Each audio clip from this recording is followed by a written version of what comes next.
everybody. Welcome to the Ducks Y channel. So happy that you guys are here. And yeah, shout out to you and everyone. My name's Nate or Duck. I go by Duck Online. It's the name. That's the name. And we are, yeah, it appears we're going live with another one. So we have some updates. We've got some updates in the Iranian conflict. We saw an escalation, so maybe we'll touch on that on this stream. We've got Fauci's testimony, so a lot of drama from Capitol Hill. And outside of politics, you guys know what we do here. You know, a lot of the stuff that we try to talk about is politics, philosophy, religion, what have you. I might run out and go get some coffee quickly a couple times throughout the stream. So I'm here with you. You know, it all of us takes a little waking up sometimes. But yeah.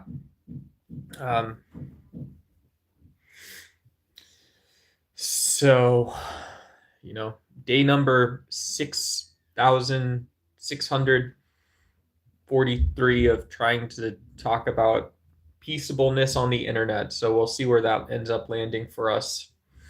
I'm going to go ahead and flip chat open on the other side of things. And yeah, and I'm here. So,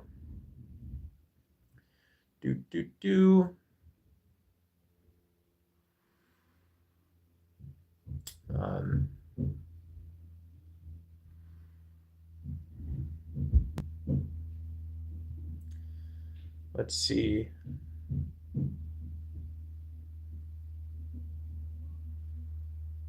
This is the world's fastest, slowest internet.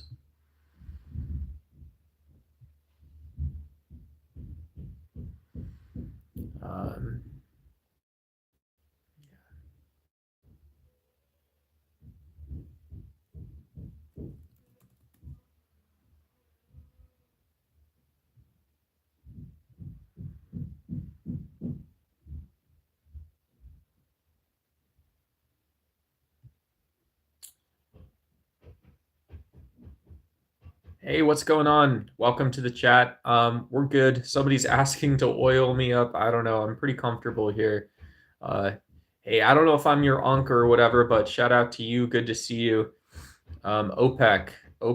Yeah, we're talking a little bit about Oman. I don't know where OPEC is going to factor in, but Oman and the failed negotiation in Oman. So they just control the waterway. If you think it's not like a huge deal, it's just off their coast, territorial stuff. So, hey, Geld, good to see you. Somebody wanted to oil me up, so I responded, hey, I don't know, no big deal. The world is a vampire. Da da da da da da.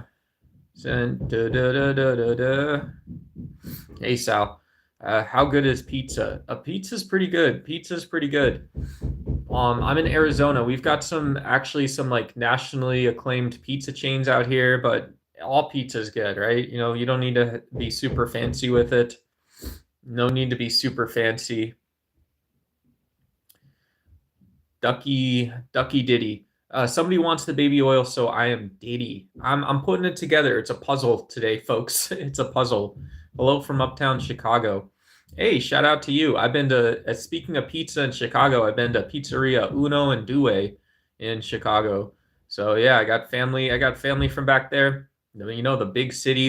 We got ICE news, speaking of big cities, about ICE operating in LA. So maybe we'll get into that a little bit. Kind of try to get a gauge of what everybody's thinking and feeling about that kind of stuff too. Can I mail you a few honey roasted hams and a couple ounces? Hey, if you guys, if instead of mailing me ham and the Buddha, if you want to send some super chats or super gem gifts, that's a great way to help me kick off the stream. Brings me a lot of joy, and I'm super grateful. I will use it well. Brother, can I use your? I need to release, but your hands are not enough. Help a man out. If I could help, I would. Are we in a simulation? I don't know if we're in a simulation or not. It's a great question. a lot of times when that word is used in physics, it doesn't mean exactly what someone thinks it means. Maybe there is some big computer elsewhere, but there's just no way to have evidence of that. If there's a computer out, as far as we know, there's not a way to know that there's a computer evidence. So one way that that word is used is that information is modeling the reality around us, and it's just not the only one. And this is a very popular interpretation of quantum mechanics. So it could be the case. It could be the case. But yeah, that's an important thing scientists help us do, is break out of kind of our brain pictures in our mind from a lot of this stuff into more reasonable versions of what reality might be like. D's. I run these streets, want to fight. No, I ain't fighting the guy that runs these streets. Can you please stop spamming about these newts? Jeez Louise, man. Jeez Louise. How is Fauci? Yeah, so Fauci is testifying.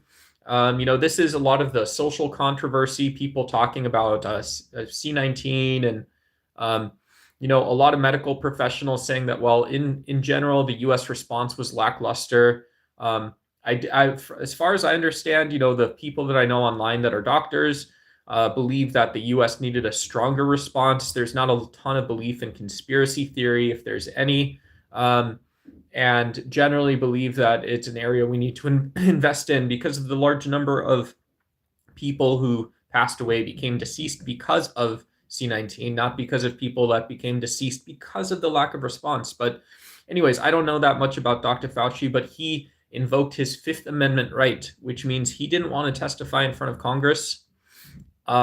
Basically said that, yeah, I think I'm fearing in the present moment there may be a political prosecution as a result of my testimony. You might say that, you want to sue me for perjury or something. Hey, sue me, buddy, sue me, pal. And so that's the big Fauci news of the day.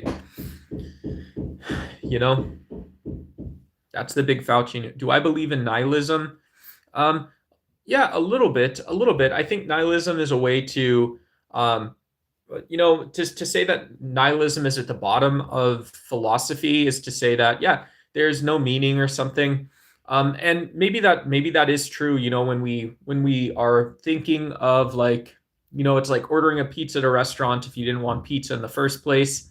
And both directions, when you go into the menu and you come back out, you say, yeah, well, all they got is pizza. And so there's really no point of me being here necessarily. But I believe a little bit of nihilism helps us get in touch with our own desires, our own emotions, how we feel. A lot of these things we take for granted, that we can feel some way in the present moment. So that sort of mindfulness component, some of it can come from and go toward nihilism. But that's not my only philosophy. Yeah. Jimmy says Fauci ouchie, he will be sued. Yeah, it could be. The people demand blood. I think people in the current political climate are savages. I don't know how you guys feel about it. It's not that we should be above or beyond holding people accountable, but the fact that people we don't like, we believe should be subject to laws. For what reason? For a reason of superiority? I don't buy it. What is your channel about? Hello. This is a mostly politics, but philosophy and religion channel. So I'll drop a poll.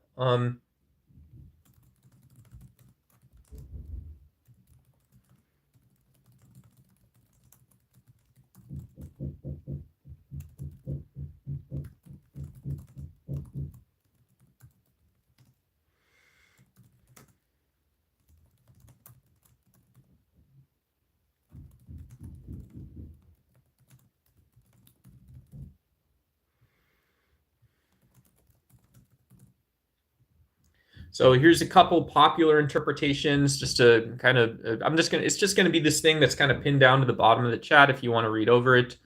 And yeah, hey, it's Tom Cornell. What's going on? Do you ask questions, Dr. Fauci? Yeah, it looks like we've got Rand Paul in chat via Tom Cornell. Somebody setting up, giving the fair warnings to the good doctor that his right to just be honest about something.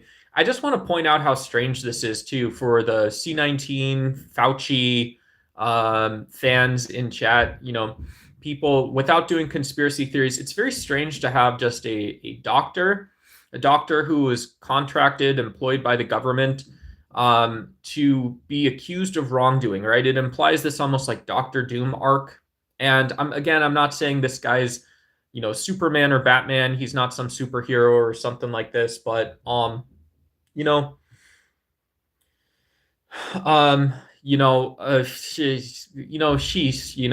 like you can't imagine if there is a bridge that collapsed, you would understand that, a bridge builder would be subject to some sort of criminal penalty. But when you're talking about 350 million people who didn't want to listen, didn't believe what they were doing, and started using jackhammers on the bridge, you probably wouldn't be still interviewing years later. You wouldn't be interviewing the guy, the architect, the guy who designed the bridge.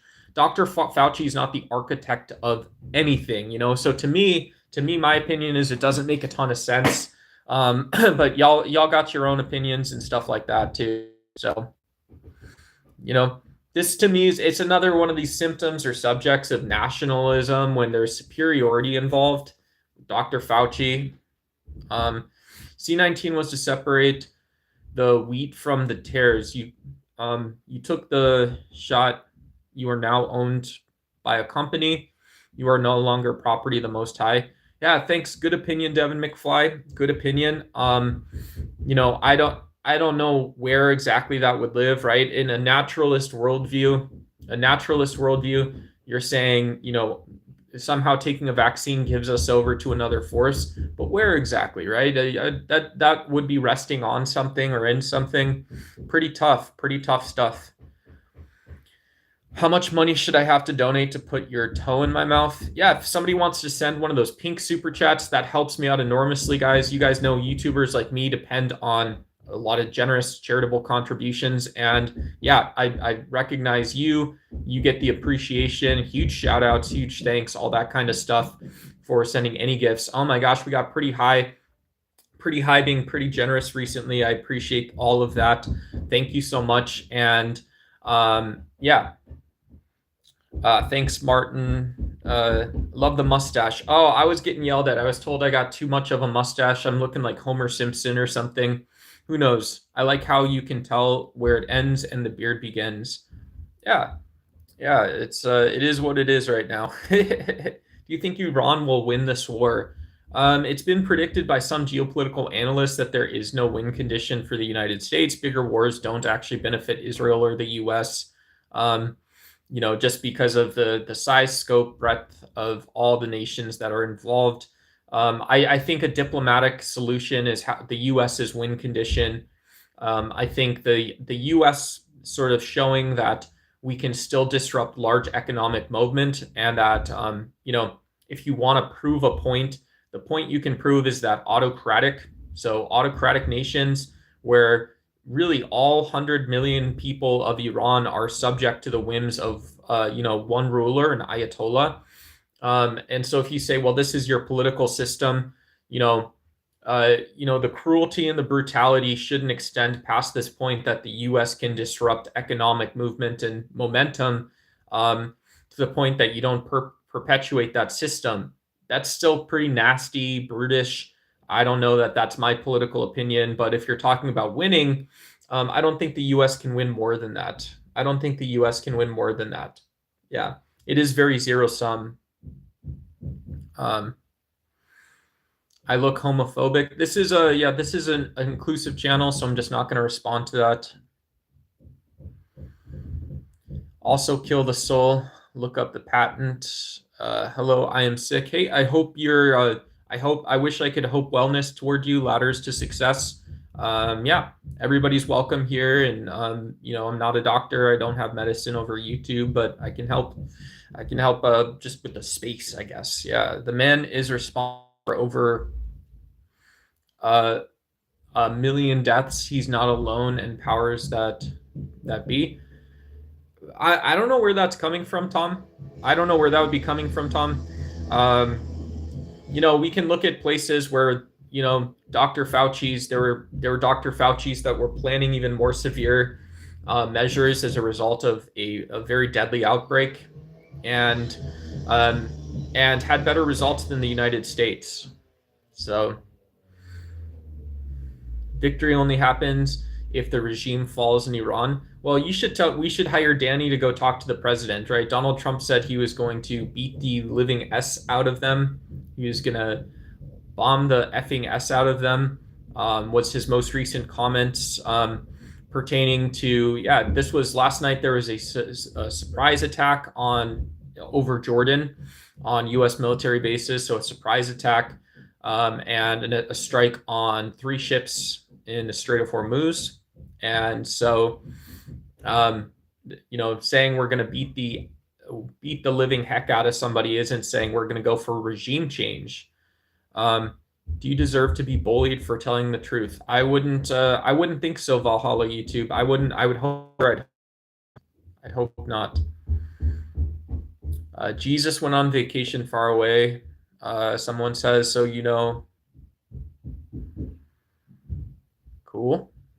Cool. Hey, Amber Waves of Grain, good morning. Shout out to you.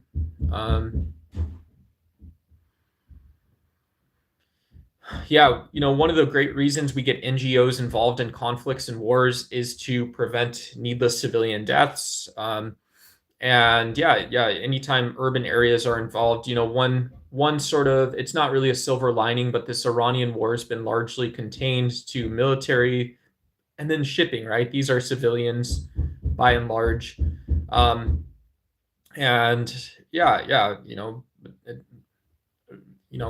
knows the actual reality and the truth?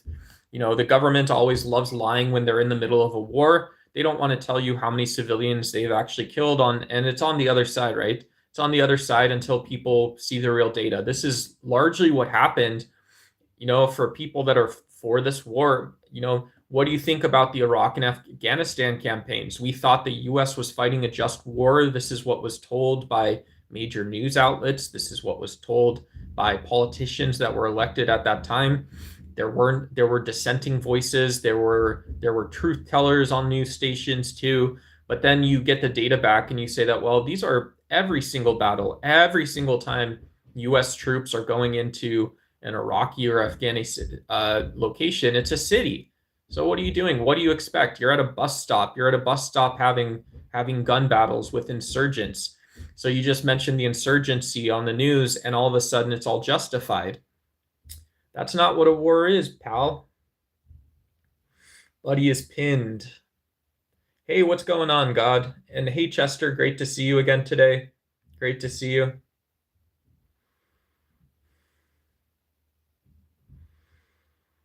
Yeah, Elon Musk was on the news recently talking about how money was going to be obsolete. And I don't know when that's going to change. But yeah, I don't know. Is Elon Musk the trustworthy source? I don't know if I would say he is. Hey, what's going on, Rabid? And who cares?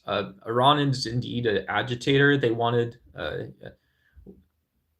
what do you do with invaders? Yeah, I wouldn't double up on the nationalist rhetoric is perhaps one thing I would attempt to avoid. I wouldn't... one of the things is that if you have foreign invaders and if you can understand the structure of the conflict more accurately in a way that's not like, the best nation is going to win, one would be wise to do so. When we look at the scope of violence and what resulted after the Crusades and a lot of other ones, it's horrendous. Hey, Dorsani, great to see you. I don't know what that is, Otis. OTTS. I don't know what that is. I apologize.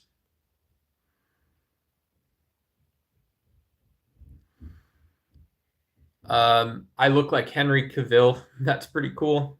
I'd appreciate if that was true. I don't always feel that way, but hey, here we are. Here we are.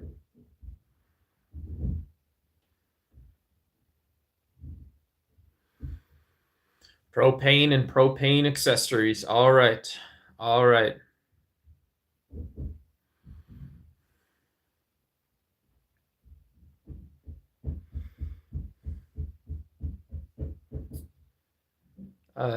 Hello from Gaza. Yeah, hello to Gaza. I hope you're doing well. Hope you're doing well.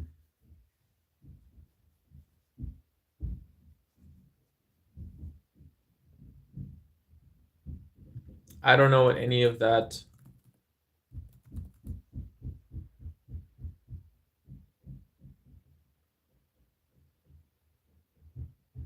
Oh, is it it's a League of Legends thing? Cool. Cool. I never played those. What are they? They're not, it's kind of, it's not like a real-time strategy. It's like a PvP RTS or something. That's cool. That's cool. I was never very good at those new games. So, yeah. I'm from Gaza. Very nice and well. Cool. Um, Stuart Gorham says American soldiers are brave, politicians are cowards. Proportional response has never won a war. Proportional response has never won a war. Yeah, another great example of this is the Korean War, where we're still using, if you wonder how well the US won the Korean War, we're still using the same dividing meridian line that we largely fought over back in the 1950s. Back in the 1950s. And so it's not just that proportional responses don't win wars, they lose wars, and wars resolve with tragic effects. In the case of Iraq and Afghanistan, look from the outside looking in, it looks like you have the same structures and setups. And yeah, is this what George Bush wanted? This is what the strong men like Dick Cheney, Karl Rove, and Republican strategists who tried to convince you otherwise for not just 4 years, but for 8 years of your politicians. 8 years they tried to convince you of this. Donald Trump's been trying to convince you of this since the 1990s and 2000s. He says, I'm just the boss. I'm just the boss when I can be. And then he's not really, comes back pretty strongly and not that great. I still believe I voted for Bush. Young idiocracy. Yeah, I was at a Catholic school at that time, so my own voting for George W. Bush story was having, I don't think I was too young to vote, obviously, because I was in high school, but there were a lot of people. There were, kind of the religious sort of right-leaning conservatives that wanted, the retribution, really nasty stuff. Am I retired? I don't know. If you have a heavier hammer, I'll try to pick it up, but I don't think I'd be able to.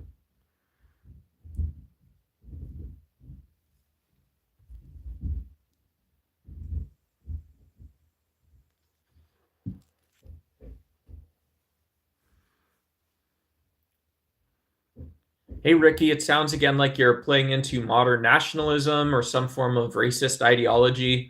And yeah, racialized and, using racial and ethnic language. I just don't know why it's accurate or what you get out of it. So on 2 counts, I would tend to disagree with that type of speech. And yeah, I didn't say you're racist. I just, and that's also, no one said you're racist. It's also shifting the focus away from your question. So I would suggest you answer that question yourself. And maybe we are, if there's language barriers or something, that it could always be the case, but I just don't see that. I don't see that question that way, to be totally honest. Can you still hear me? Hopefully you can still hear me. You still have audio. Yeah. And when we look at racism, we can look at superiority often comes along with it, a sense of superiority. And yeah, so it's good. I believe the race affects more than just a person. Tone of race effects. Yeah, it's a completely unsupported belief, though. So you're allowed to believe that. However, you don't have evidence that anyone else could actually know about. There's not evidence there's no empirical evidence. And yeah.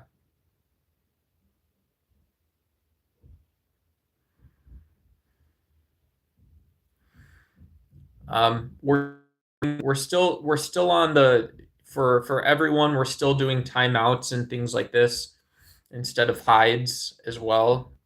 We're not trying to create a super strong police state sort of mentality, but also let's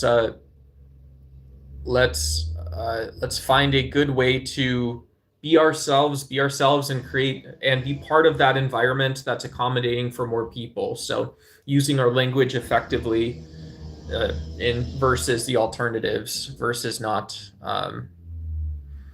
We've got some Trump supporters. We've got some Trump and America First supporters in the chat. Shout out to you guys. Shout out to you.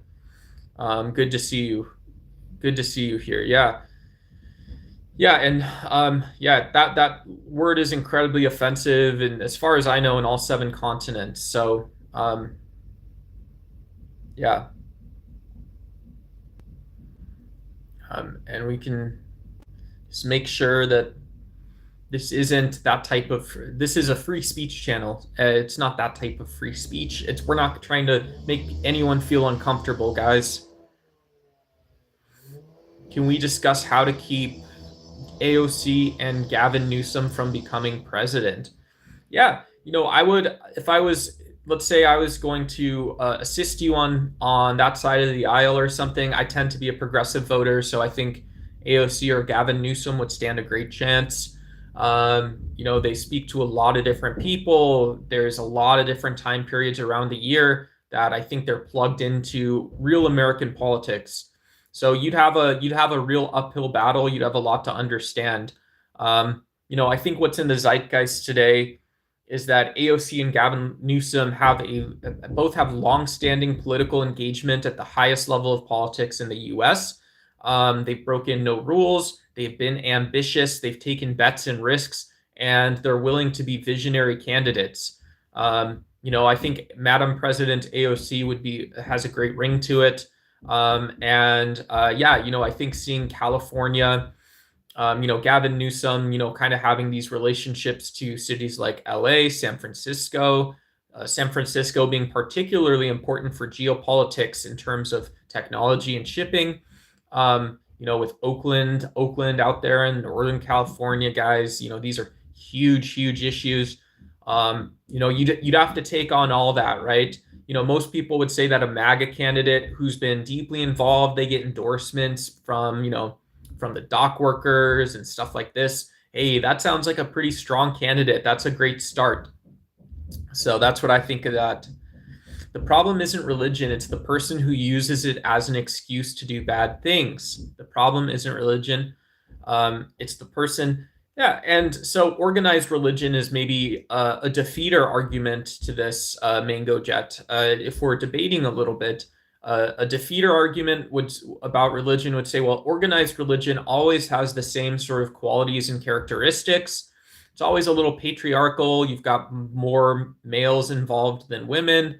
And this is the history. It's just that's where it came from.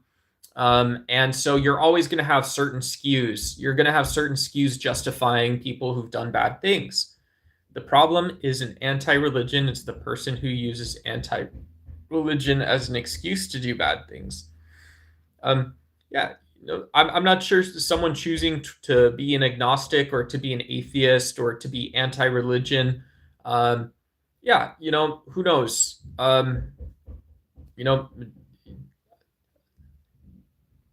But you're talking about a person too, right? You're talking about a person, and so that seems slightly outside of the context. It's a slight shift. It's kind of turning the leaf over a little bit from the statement before it. Shout out to all the Christians, Muslims, Jews, atheists, agnostics, folks in chat who have political beliefs.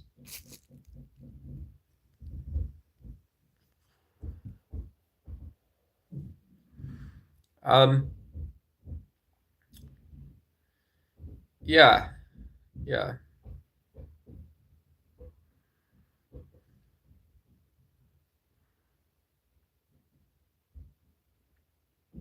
I got to scroll down a little bit. Love from Bangladesh. Hey, shout out to Bangladesh. I hope you're having a great day. Hopefully you're having a great day. Shout out to you. I went to I ran to the pharmacy the other day and I said hello to, there's one of the women that works there that's from Bangladesh. So I said hello real quick. And yeah, AOC and Gavin Newsom are both Democratic Socialists. Yeah, does Gavin Newsom have is as strong a Demsoc?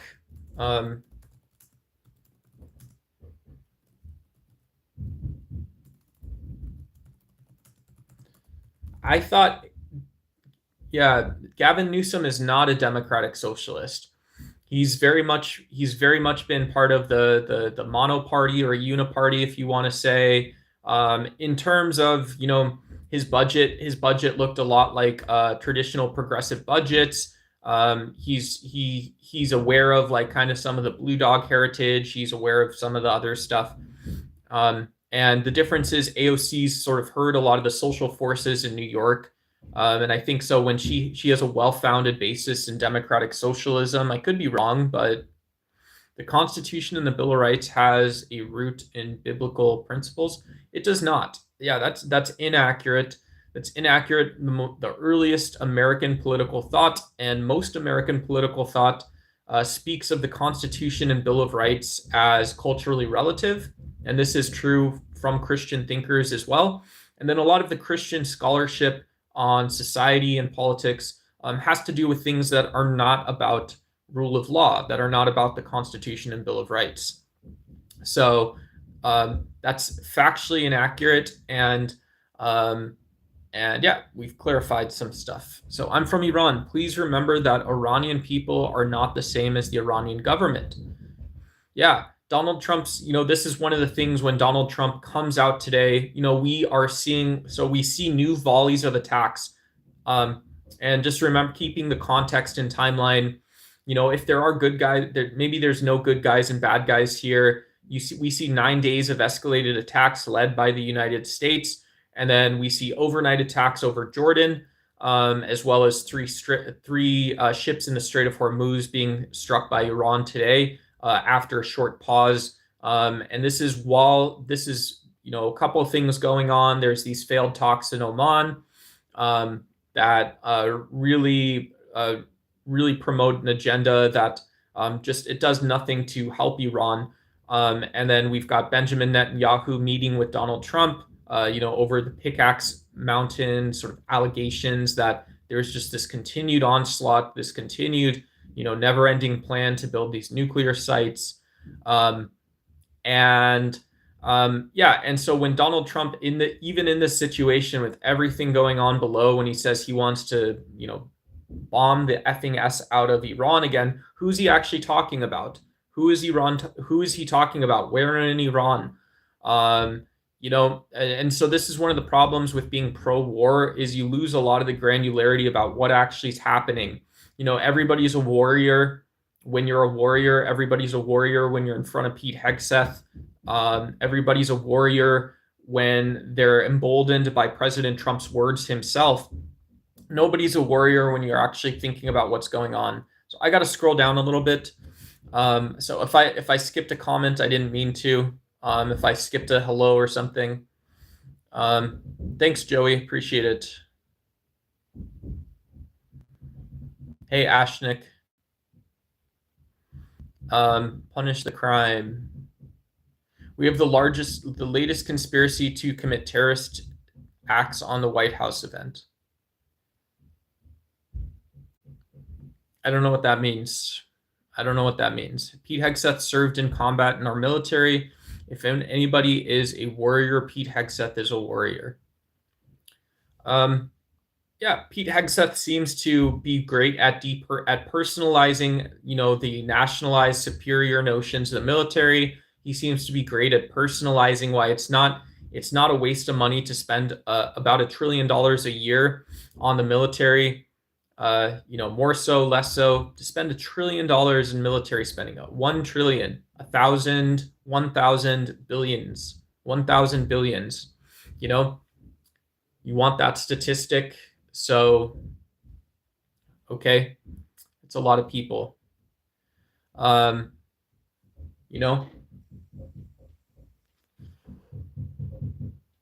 It's very sad. Yeah, it's very sad. And so his message personalizes everything except the levels of brutality and cruelty that militaries are capable of. Those things are all missing. You know, even in the present moment, you know, if you're not, if you, you know, if, you know, the men and women, if the people in military service aren't going to be going and joining NASA, they're not going to become school teachers, they're not going to do any of this stuff. You know, what are they doing there ultimately? Ultimately, it's cruelty at the hands of a single person, a president. That's the message of the day. My heart hurts for children, opposite of war. Yeah, great message. I truly respect the way you talk and your ideas, but it's kind of contradicting that I don't think the two are related all that much. You know, maybe they are. Hey, Aaron talks zombies, Trump 2028. Who cares about the UFC White House plot? Oh, that's what somebody was talking about. Oh, the UFC plot. Yeah. Yeah, political extremism is never acceptable. Political violence is never acceptable. It seems to beg to stand to reason and stand to wonder, though, that if extremism isn't tolerated, and we all accept this, then why is it the case that we allow speech about superiority? So you want to point at a large crowd you've never met and tell them that you have power over their lives, that you're better than them, and that they have to assimilate. They have to think like you do. And yeah, to imagine this is, you know, it just doesn't make sense. Hey, what's going on, Alex? Political violence is acceptable for conservatives. Trump pardoned. Yeah, that's the latest news from ICE was that in some of the Los Angeles operations, ICE agents were using racialized language and racial slurs. That's enough to get you out of a misdemeanor in most states, right? That's enough to get you out of misdemeanors if the cops are showing racial motives while they're arresting you. And so that the fact that we have feds, we have federal police officers from the federal government, they don't have any of the context of community policing. There's really no justification to have that language, are not only using that language with you know, people that may be subject to an investigation, but also those same people in text messages, they're already using the racialized language. They're debriefing using racial slurs. That's completely unacceptable. It's a sign of mistraining, and to me, it's a sign that the ICE expansion happened too quickly in any world. Even if you agree with it, it happened too quickly. I personally would love to see real men battle things out before pushing buttons. His weakness to the extreme. Ashley Babbitt was shot when she kept trying to break into a room. Zero sympathy for her. Yeah, I don't know. I would ask you how normally someone would assess that situation, and if that's what you're doing there. Are you assessing that situation? If you're interested in it, and I don't recommend it, but if you're interested in assessing it, are you the type of person behaving as someone who's qualified to do so? Maybe you do, maybe you don't. You know, that's not who I want to be personally. I want to be a person that can just think compassionately about some stuff. You know, I can be strong when I want to, when I need to, but yeah. Left-wing violence along with right-wing violence shouldn't be used to justify the actions on either side. Yeah, that's correct. We shouldn't have left-wing and right-wing determining any of the systems in politics too. You know, I know that's maybe a tired talking point, but you're entitled to your beliefs. You're entitled to contribute to a political process. I don't think anyone's entitled to contribute hatred into a political process. We should be a little more diligent about those things. Because why? Because I don't know a ton of people that want to be FBI agents. I don't know a ton of people that want to be investigators, just trying to wake up, go about their day, cover the news. I mean, is that really what you want? You want one person to be like this. You want a lot of people to be like this. You want someone to be your RoboCop for you. Is that right? I don't think it is. I don't think it is. Violence should have been allowed up within politics. Every Iranian I talk to praises Trump. Every Iranian I talk to praises Trump. David Thompson, it sounds like a you experience. Good to see you again as well. Shout out to you. I think a lot of Iran is a highly educated country, and I think if you say, well, there's secular systems of geopolitics and culturally relative forces, maybe that's not how every Iranian or every American sees it, but that's a fairly fair starting point. It's broad enough or open enough that different ideas can compete, different ideas and different interpretations of large consequential events can take place. Trump has literally bragged about deleting people, but we're supposed to believe violence is a left-wing issue. Donald Trump always puts the if it bleeds, it leads stories first. Just a few days ago, he's talking about the ability of the U.S. military to exert massive levels of violence. In the present moment, it's something that we may an arrow out that we may see continue. And then just a few days ago, he's talking about the inordinate level of violence that immigrants cause in the United States. Again, doing so totally without any sort of the context, kind of presuming that the superiority of people who don't have criminal records and superiority, the thing you want to see, right? Here's the cul-de-sac he wants to set up where you become stuck in. We're seeing it's good to see people that have committed crimes get arrested, right? Obviously. Okay, according to President Trump, yeah. But this is, it's if that's your viewpoint that you want to watch cops on television and things like this, I don't necessarily see why this is anything other than just like a blood sport. To me, there's a level of misunderstanding that's always going to exist there, and it's not that difficult to find, right? Don't act like when these are conservative points, conservative talking points, like you're unable to find that on your own side. I think you are, actually. Hey, Austin, great to see you. Yeah, the U.S. has become run like a corporation. At this point, the massive pressures of military spending, of oil spending and energy spending almost have its own set of like influences and rules. So much so that, yeah, people say others like Gavin Newsom are democratic socialists, right? People that just want to reel in. That's how pervasive this is. That's how pervasive it is that, some guy that writes Republican budgets is a Democrat. Some guy that gives Republican talking points is a Democrat in California. As soon as he goes, he lifts his head up. He lifts his head up over the other stall, and this isn't a guy that's going to be, whatever. It's no more Pell Grants or something like that. And all of a sudden, oh, he's a democratic socialist. He's just like that AOC, right?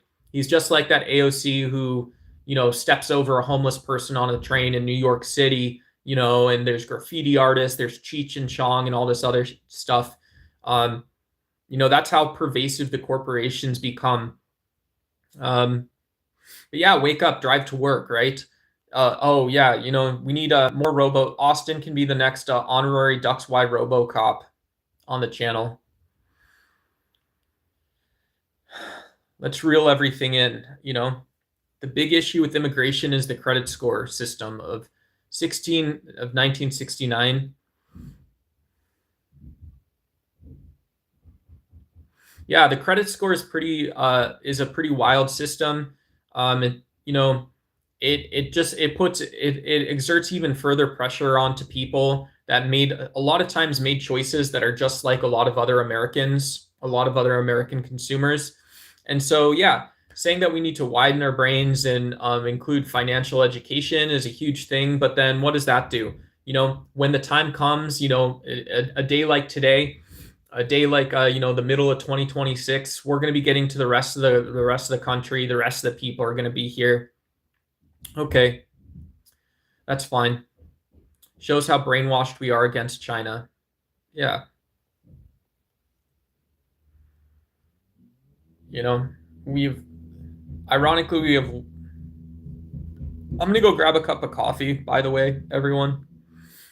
I'm gonna embrace my less healthy form of addiction, my more healthy form of addiction. I'll be right back, everyone. Thank you.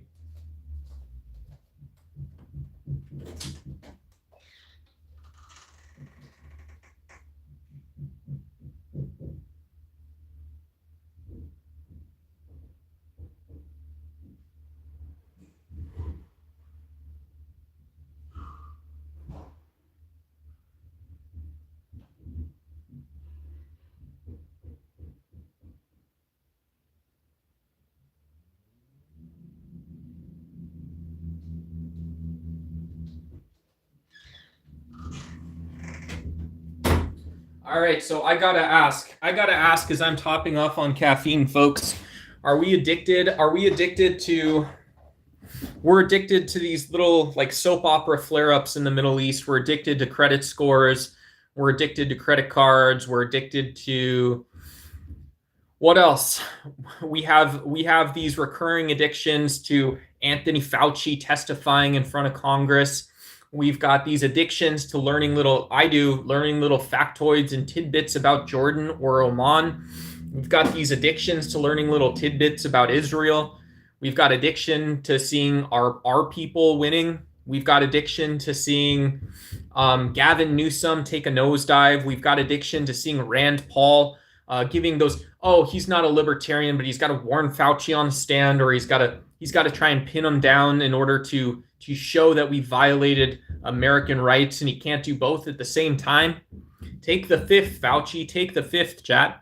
You guys don't need to plea. You guys don't need to confess anything. There's nothing to confess, right? This is what happens. It becomes fear and loathing. It becomes hatred. It becomes all types of anger, all types of things. And for what? And for what? It's because it's as we wake up together in the social organism, it has to be explained this way. Lives and breathes. We got to find a bad guy, right? In that system, do we? Maybe. Who knows?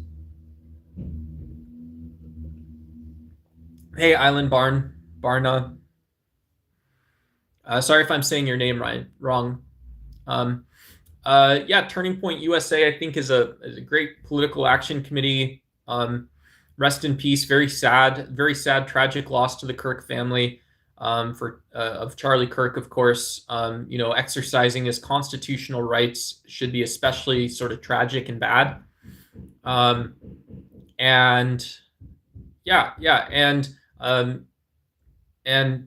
in terms, if that's what you're asking about, if you're asking me in a time where I could stand on the debate stage, shake his hand, maybe congratulate him on the success of Turning Point, and then we'd have a go at it. I think Turning Point USA existed to mislead and lie to people and to promise them that they're superior, promise them that they're better for some reason.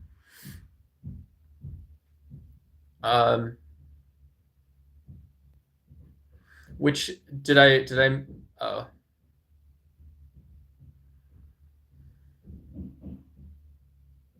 Yeah.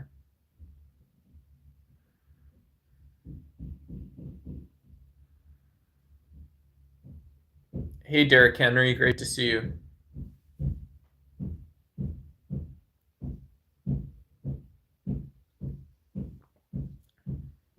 I'm from the Southwest United States in a state called Arizona. I'm in the U.S. Yeah, I'm in the U.S. I'm in Arizona and Southwest USA. So, yeah. I grew up with and by and around a lot of immigrants into the United States, right? Arizona's got caballeros, so we've I think, I don't know if I'm saying that right. So we've got there's a Mexican cowboys, and there's people that immigrated here, right? There were some day laborers. There are day laborers here. It's not running from the issue. There's day laborers here, and yeah, and there's also landowners, all kinds of stuff. So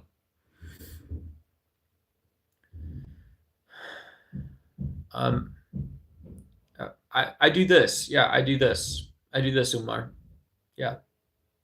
I was a top recruiter, so yes, all the data is run through AI is selected due to data points. Cool. Nice. Nice. Yeah. Do you make more for knowing Python? If you're in South America, do you make more for knowing Python or being a front end or a back end developer? Can you still get paid for knowing SQL? SQL? No SQL? Yeah.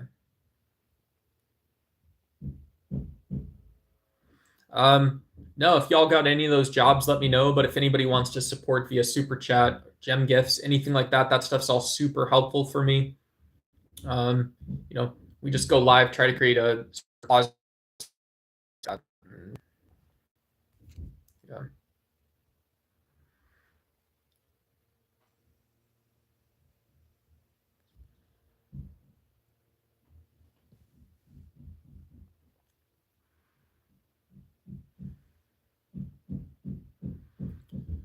Hey, what's going on, Melissa? Shout out to you. Good morning to you. Good morning, good morning.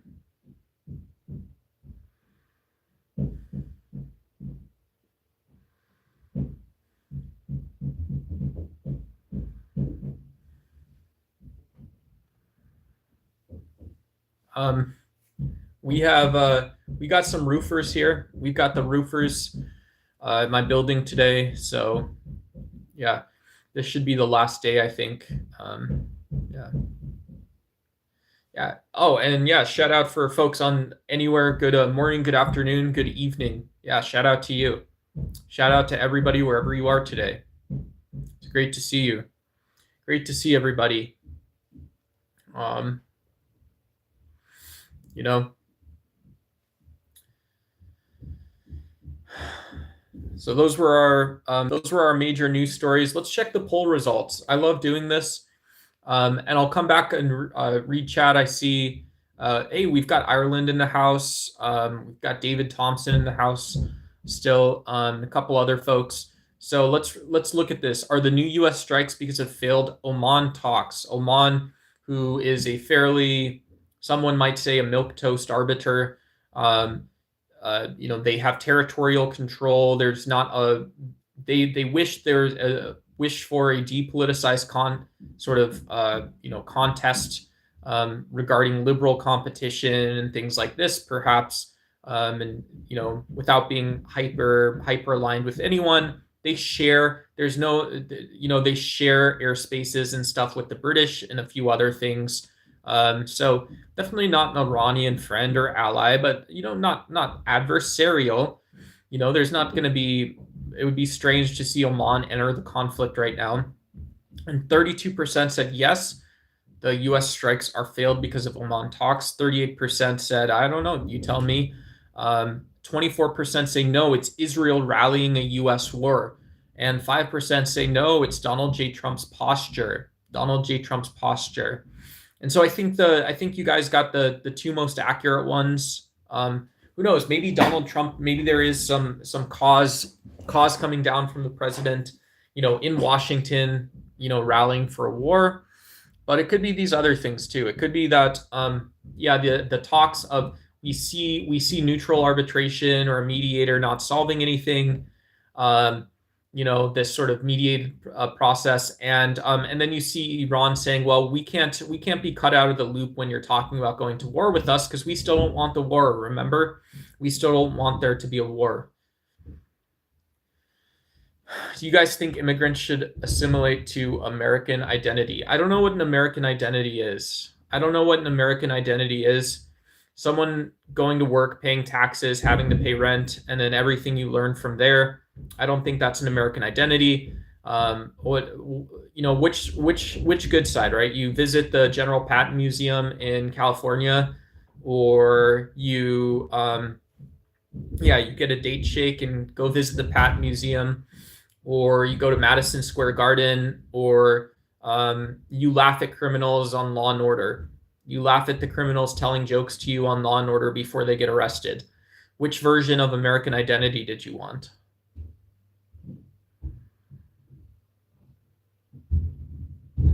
I'm just telling you, there's not that much more else out there. You want to control the internet, control information. Hey, Blue Raz, great to see you. Shout out to you. Cool.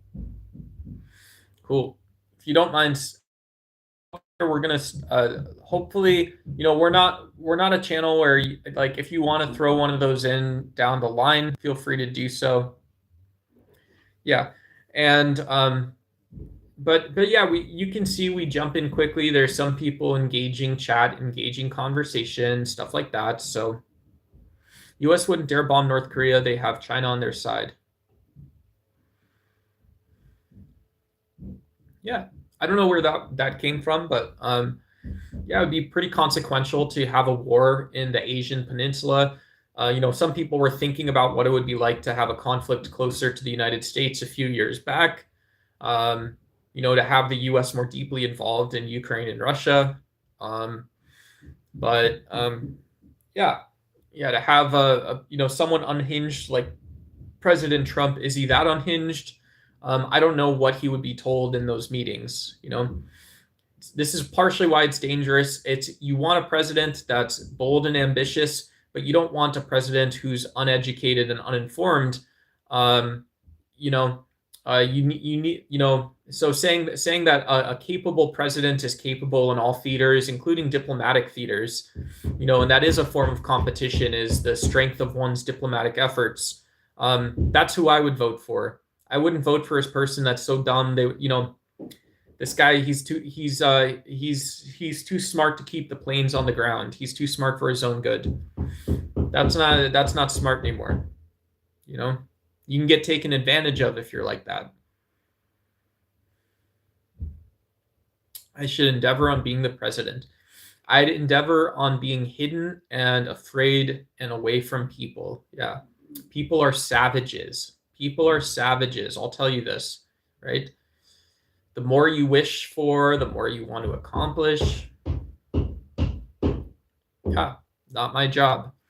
Trump is the best thing that's happened to the US economy-wise. Deport all these aliens taking our jobs. Yeah,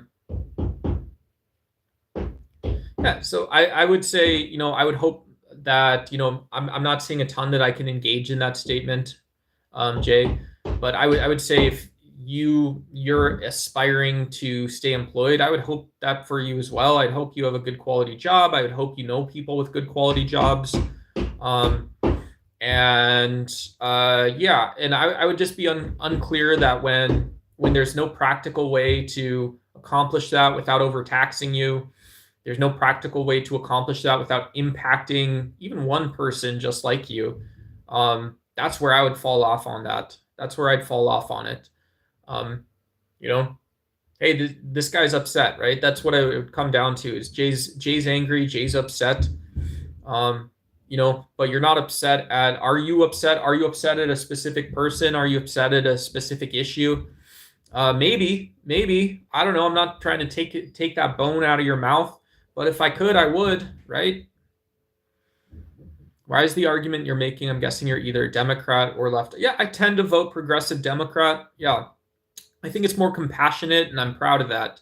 I'm proud that I can be a compassionate voter and not be afraid of my own shadow, I guess. Hey, who knows? I would love a post-money society if I could snap my fingers and we didn't have to do the absurdity, the crazy stuff anymore.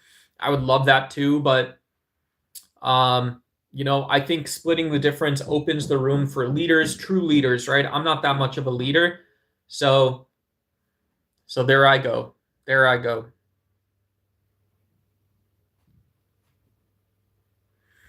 You've lived in places with high education. Yeah.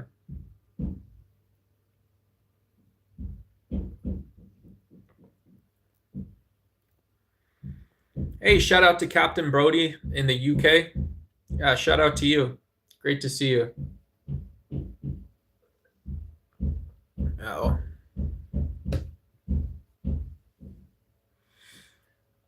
You're upset at illegal aliens coming to country working for $5 an hour.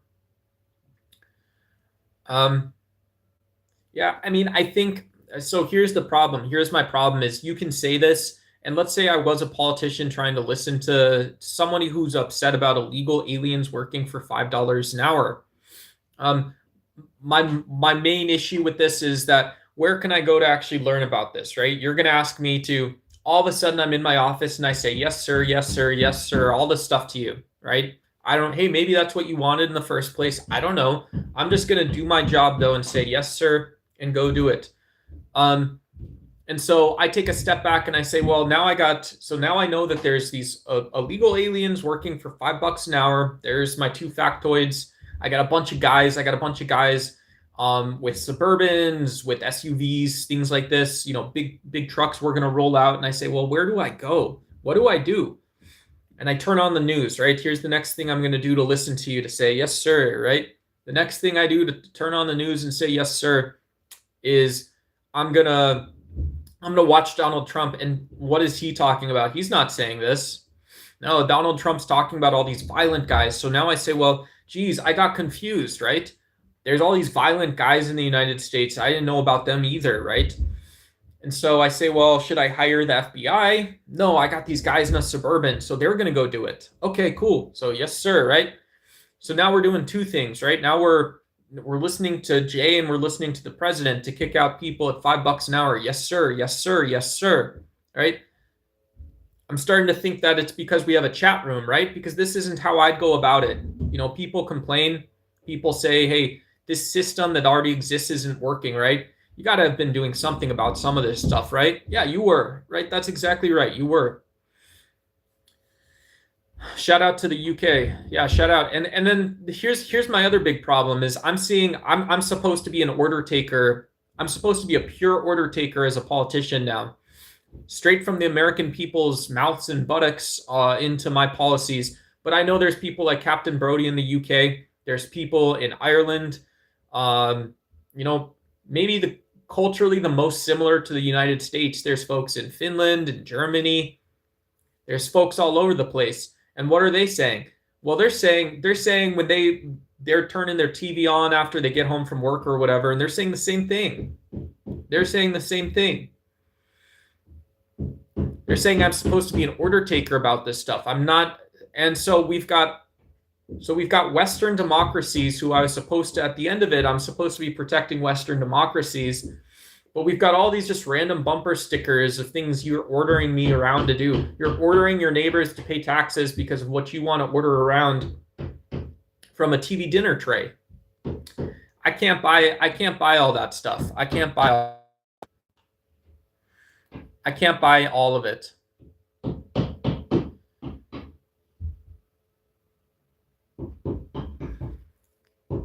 I don't know if that's a racist username, but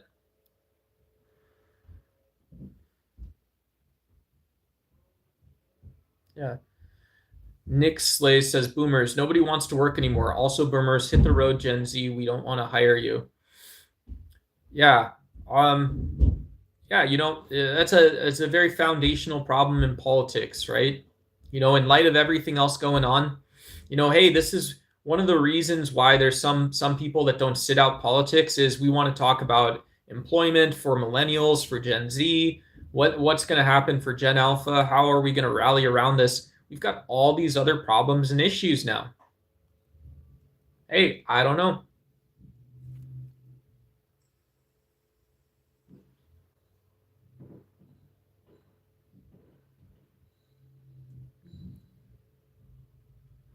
Yeah. So if you're in your seat or you're in my seat, how do you know?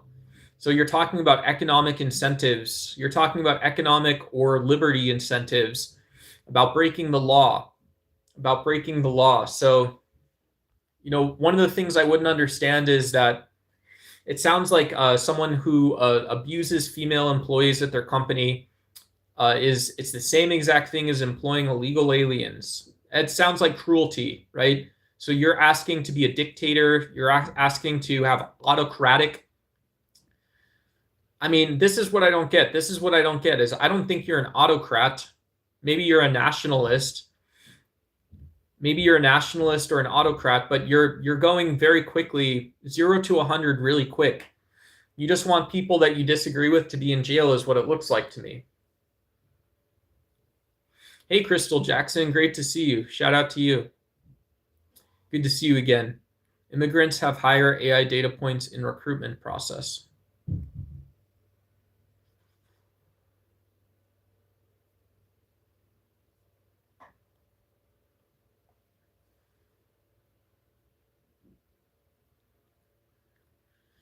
Yeah, I mean, um, you know, this is what I would like for you. This is what I would like for you, Jay. Is so you're saying female employees shouldn't be paid equal as men. That's where the country went downhill. What I would ultimately like is because I don't think the conversation goes anywhere, is I would like your evidence of these claims. That's where the country went downhill. I don't know what it means for a living organism, a living socialist organism like you're talking about. You're talking about some collective social organism that's able to go downhill and get sick and just sit there. Um, I don't think that's what the country is like. Um, I don't think that there's that much order as you're talking about. I think it's fine to say we live in a two-party system, but I would love your evidence to your claims and your claims to be put together, right? I don't think someone needs to decouple your opinions from your evidence, right? You're saying a lot of stuff that I don't think would work, just like the president. You're saying a lot of stuff that is based on non-factual, opinionated versions of what a society is like, and I don't think you can. I don't think you can actually do it.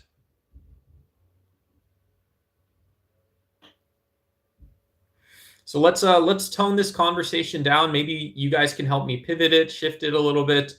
I don't think we're making progress. Hey, Xavier, great to see you. Great to see you. And I'm going to put that out there, right? I'm not running. I just don't think we're going to make any progress on the conversation. And I'm allowed to think that way. I'm allowed to think that way. If that's true, why are the countries low quality? I don't know if you're referencing Donald Trump's prior statements, which I don't agree with, that there's these crap hole countries. My talking point, my argument is that in 2026, every country's in the same place, right? Every country has some history.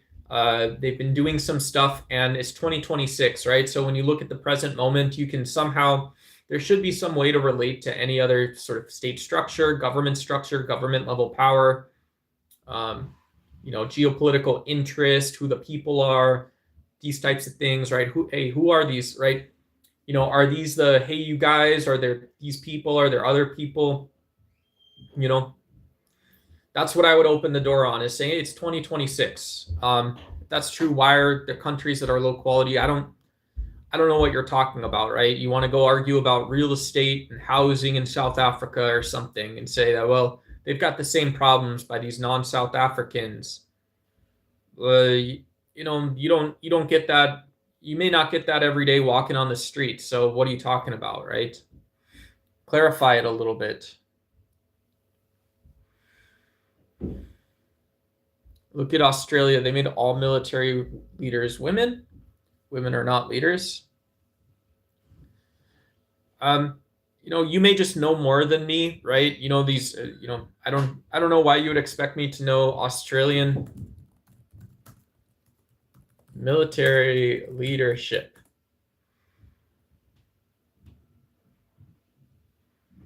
So Anthony Albanese and Minister for Defense Richard Marles, Mark Hammond, Matt Keogh, and Pat Conroy. Mark Hammond, Matthew Buckley, Lieutenant General Susan Coyle, who's the first woman in Australian history to lead the army, and Stephen Chappell.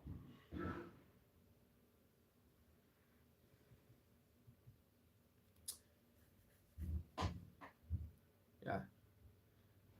Okay. Yeah, it's what it is. Just biology. Women are not natural leaders. I mean, this is just hateful. These are cruel, hateful beliefs that I don't know what I can do for it, right? You guys, I don't want to go back to timeouts, please. I don't want to go back to timing out because it's not a good discussion for the rest of the channel. It's not a good discussion for the rest of the chat. It's not based in facts and evidence. It doesn't lead anywhere. It leads up to a incorrect view of what society is. It's not based on any information in the world. I'm not trying to be like the guy here, but if I'm sitting here, I've got to say something about it. It's not all, it is important. It is important. Right, yeah. I am trying a little bit to grow the channel. I'm trying to create an inclusive space where we can have some of these discussions, and but I don't know how we go. I don't know. Hey, if it's you guys, so timeout for stating facts. Yeah, somehow we go to locking up business owners, paying illegal immigrants $5 an hour, to talking about Susan Coyle in Australia. What are you asking me to do? Why are you attacking me? What did I do wrong? Like, I'm honestly asking. Like, what? What world is this? I'm honestly hurt by that. You're going to ask me to, you do that. You go from, in the United States, business owners paying immigrants $5 an hour, and you want to lock them up. Okay? So you go there, and then you go to Susan Coyle in Australia, a continent I've never been to, a country I've never been to. You know I'm in the US.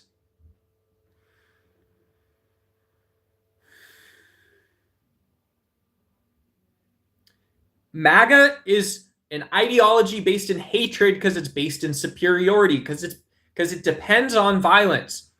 At the end of the day, who else would ask someone to think like this? Who else would ask someone to lose who they are so entirely to think like this? You're going to ask me, and if I'm upset about this, I was a political science major. I do this for a living. I try to on YouTube. That's not what you were saying before. It's another one of the same things. I don't get it. I don't get it.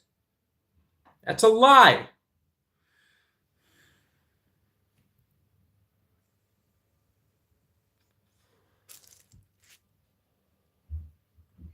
Man, that was out of control. That was wild.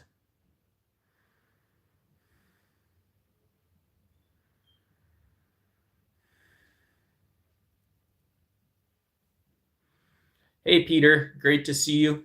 Shout out everybody. Thank you everyone for tuning in today. We're a politics channel, mostly philosophy and religion. We covered some of the updates on the Iran war. You can feel free to ask about that. And we can just hang out too. Have a cup of coffee. We'll pin that message up maybe. We're getting to that point.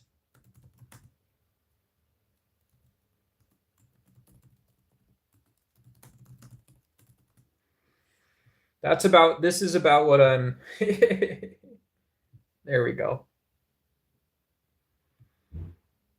Here we go. I'm sorry.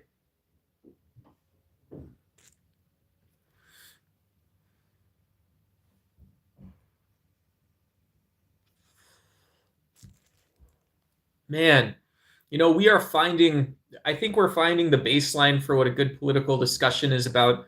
Usually it doesn't go too far. You got to pull from your own experience a little bit. And I think willing to say, hey, well, my experience makes facts and points that are both for the opposition, if we're going to say that, and it's for my side. And so we got to be able to have a little more reasonableness. When we see things that are broken and somebody's talking about them, we have to say that, like, look, that's the totality for some people, and we know those stories exist, so let's learn about them. When things are broken, let's learn about those stories. Let's be compassionate and all this other stuff. Yeah.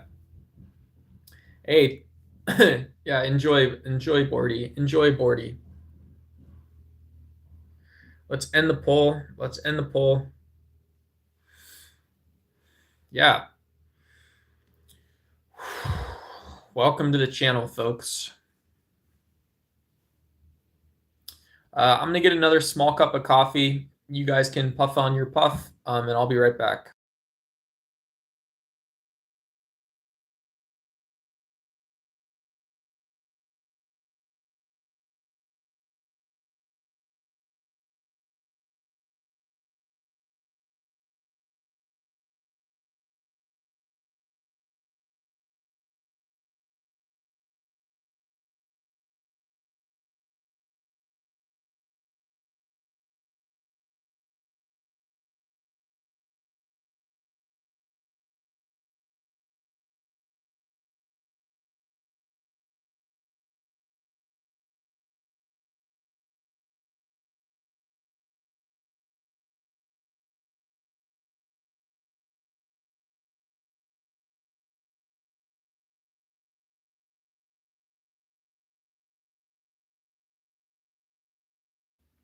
Welcome to the jungle, folks. Hey, Nonsensically, great to see you again. Good to see you. Great to see you.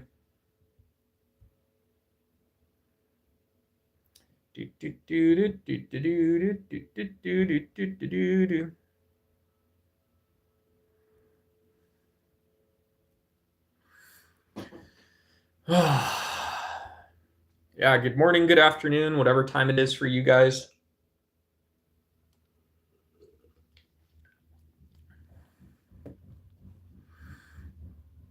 Yeah, if you guys want to like and sub, I'm not some huge expert on anything. I know a little bit about a lot of topics, and so I'm a decent backboard for some of it, but you guys got to put me in the room a little bit. You guys got to put me in the room, and yeah, all kinds of yeah.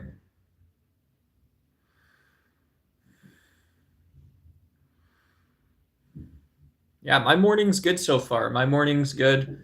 Um, woke up. We had the roofers here, and stuff like that. Yeah.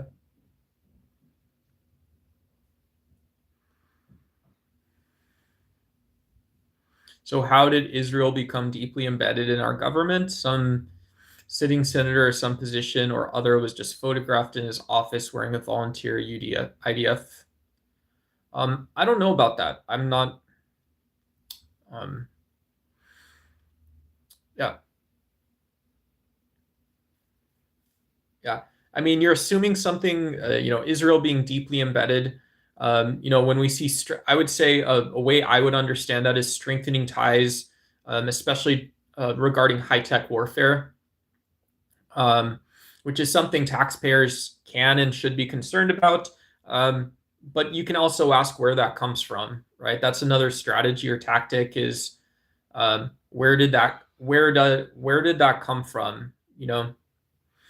Did it, and are we able to connect that to a more fundamental cause? So people are upset about the economy. People have been upset about the economy for years and decades. It's to me it feels more like throwing a hissy fit or a temper tantrum. If we're going to talk about social definitions and descriptions, I think people throwing hissy fits and temper tantrums doesn't talk about why. Yeah, so we want to share AI with Israel. Well, how much is it going to cost? Why are we adding? We're adding in a period of time where everybody's adding, and we're not talking about that. We're not talking about the fact that the U.S. So what you're actually buying as a taxpayer, and the politicians you voted for, including Donald Trump, want you to believe the U.S. is going to keep adding where other people are adding, and we're going to add faster, and we're going to add so much that we're going to have superiority still. And part of that is this high tech warfare with Israel. I don't buy a ton of that. Israel is an evil state run by the devil himself, and I could be missing something, but nice beard. How are you maintaining? Yeah, I got a shave. You can see it's getting a little frilly around the side, but I have one of those beard kits. What do you fear for the future of the world? Hey, Jim. I don't know why we're talking about fear today. Um, I don't know why we're talking about fear. I think the nonsensicalness or predictableness of having lukewarm or lackluster commitment to peace, lackluster commitment to sovereignty, lackluster sharing of values between people is one of the harsh points, right? When we in the present moment, we know we're gonna run into other present moments where there's like kind of mean stories that are coming out. There's stories that aren't that great for political commentary. It's just what it is. They're tragic. Hegel says, he talks about and Slavoj Zizek talks about these stories that sort of peak out and become unignorable. Yeah, where does that come from? Well, a lot of them come from superiority. You don't want to hear, when we hear about ICE slamming people to the pavement, getting in high-speed chases and using racialized language while they're doing this, using racial slurs to refer to Latinos, this is already one of those stories that sort of peaks out, and you would think it becomes unignorable for multiple levers of government. When you know that there's also at the same time there's other systems that could be supporting a solution toward immigration, that could be responding to political pressures and working towards a solution at the same time. But that's not the message of the president. That's not the message of MAGA republicanism. The message of MAGA republicanism is superiority. It's superiority, it's asking others, it's pushing others, the cruelty, the brutality, the nastiness, because you're superior, because you're a strong enough man to do the right thing. You're a strong enough man to support men doing this type of work. So someone else has to clean up the mess for you. I don't want to do that. I don't want to be a part of that. I don't believe in it. Dodge or Mustang? Yeah, the Ford Mustang was a great car. One of my favorites throughout history. Ethan Joe. Yeah. We should be bombing no one, especially those out of the other side of the world. We're getting ourselves more deep in depth. The evil elite want this so they can own the country. Yeah, you get more and more more and more these artificial constraints, more of the news cycles dominated by defense spending, by discussions about countries that aren't the United States. It's not about people peaceably trading. It's not about other, sustainable, right? There's thousands of wildfires, thousands of forest fires and wildfires around the world right now, including 800 in Canada. If that's not a concern, that literally we're seeing our ecology in our homeland, or our continent is burning down because of climate change and global warming, and so you don't get to address a problem that you may want to solve or contribute on. We have to address these other things. It's kind of nasty. It's kind of very nasty. Violence is never the answer, but countries. Yeah, we could talk that it's just chaos, it's chaotic, it's absurd, that we accept this, and yeah, Kobe or LeBron. I would have to go with LeBron. LeBron's had a longer career. He just signed with the Sixers, didn't he? So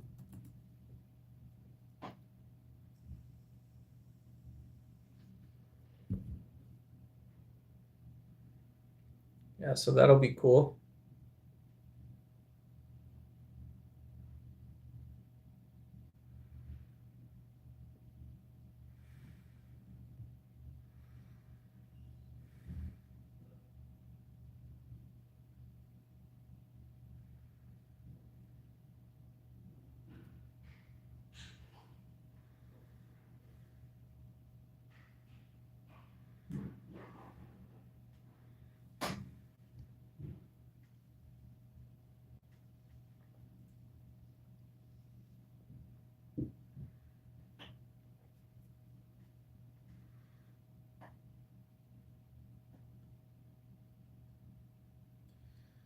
Agnostic is agnosis. It is to be without knowledge. Yeah, without knowledge. To be agnostic towards something. Yeah. To be agnostic about something.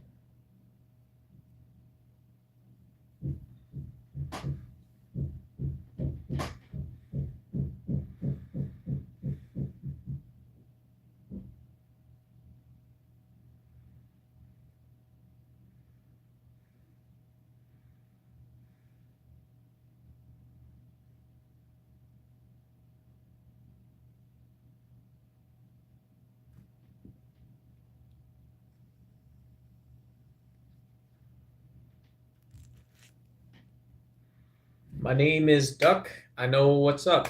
I love writing rhymes and I know what's up. We got some mods and cool people on the channel. Maybe I could turn this into an open panel. What's up? What's up? Do you guys want to call in? I want absurd ideas and I want to begin. I want to say yes to everything you say, and maybe we can have a debate today. Let's talk. Let's say what's up. Let's pretend like everything is equal. That's what's up. Get back to work. Yeah, y'all got any of them jobs? Yeah, you guys can send, if you guys want to support, do something really kind for me or support the channel, whichever it is. You guys can send super chats, gifts, super stickers. Those things are all super, super good and healthy for me. Let's debate. Yeah. You know, we have 0 people hidden or blocked on the channel. We have 0 people hidden or blocked on the channel. I unblocked and unhid my Eastern Orthodox boys, all you guys that love debating, some of you folks. Yeah, we got to keep it a little grounded, but I'm okay with that. I'm okay doing some debates, discussions into debates, debates into discussions. Whoa, whoa, whoa, whoa, whoa, whoa, whoa, whoa. Laser satellite. Yeah, if you guys know how to start a matriarchal all-woman channel and I can still be myself just sitting here, tell me how to do that, please. I'm down. At this point, I'm very down. I won't even talk. Debates are pointless. No one is ever open enough to change their mind in a debate. Logical discussion is where it's at. Yeah, I think people have to show restraint, to have a good discussion or a good debate. And someone can even show restraint in a harsh way.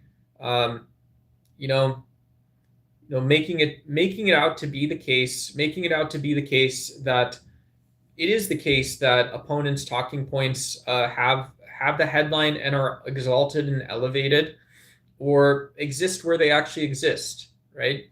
And so because of this, I'm not going to share all of my knowledge, all of my beliefs. I'm not going to try to tangle and twist my own evidences in order to get to those things. But yeah, there is some quality, good debates, stuff that, it's entertaining to watch. It helps people formulate their ideas and beliefs in a way that we can becomes more communicable. It sort of makes book knowledge come alive and stuff like this. And yeah.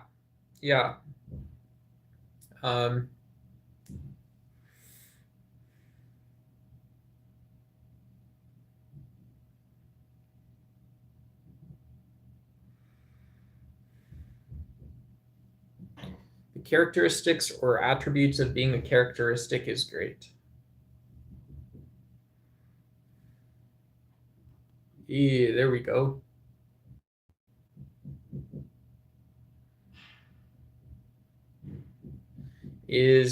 Bjorn says, is watching exotic material just cucking yourself? Yeah, maybe. I don't know. If I was in my 20s, I would probably say no. If I was in my 20s, I would say no to that.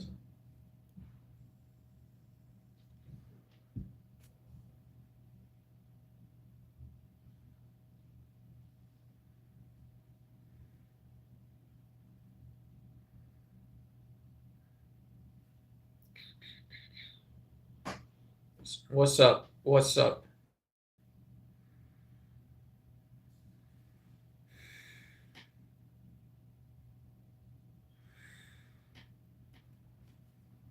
Yay.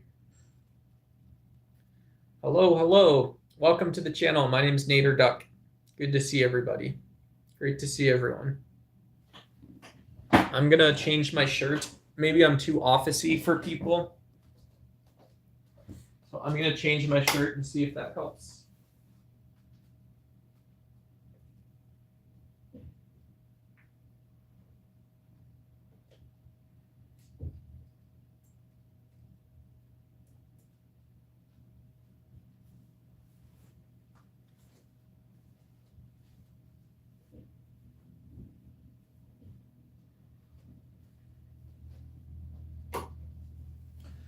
I think this is a skateboarding shirt. I think this is a skateboarding shirt. Oh, there we go. World is open. Shirt change for approachability. Yeah.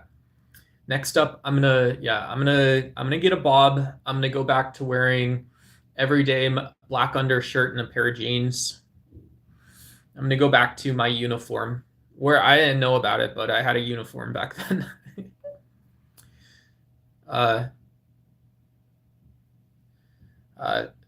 Thanks, Delido Brown. Great to see you.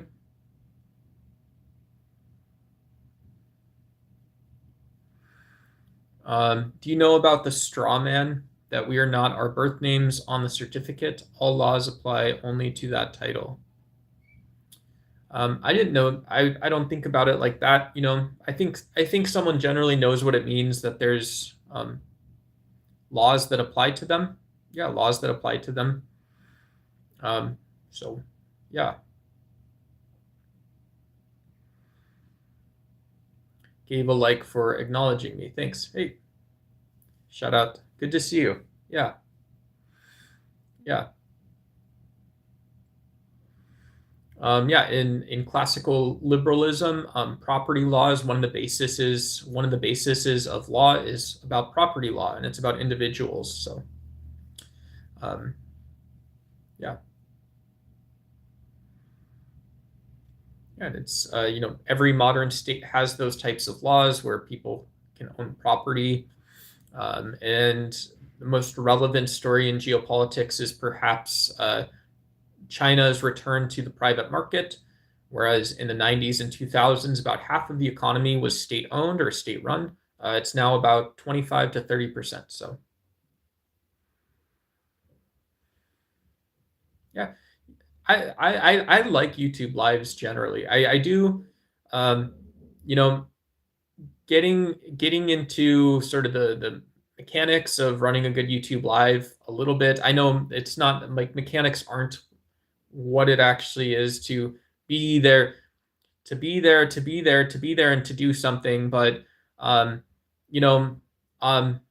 it's just it is true. You can just have conversations and meet people and stuff on YouTube lives, and yeah, and have good conversations. Be there for people. Be there for funny moments and stuff like this too. Look at me, I'm a sovereign citizen. Yeah, I think it's unjust that people have those roles in society, and when there's people that truly don't understand that they've broken the law, whether it's mental illness or something like this, it's very sad. We fill up our prisons with people that sometimes don't truly have control of their thoughts and actions, and yeah. And Donald, again, the message, the cruelty of nationalism or superiority complexes is that we want to create a solution for them as someone else. We want to create a solution when they can just sit there like someone else, like someone who's superior for being an American, or superior for being a European, superior for being an Iranian, superior for being Chinese. That's when the solutioning comes out. That's not fair, right? That's not fair. That's not about liberal freedoms. That's not about anything like that. No, the ones where, yeah, I've seen the ones, I've seen people debasing themselves on that level, hurting themselves on lives and stuff like that. I'm not a big fan of those. Yeah, so, yeah.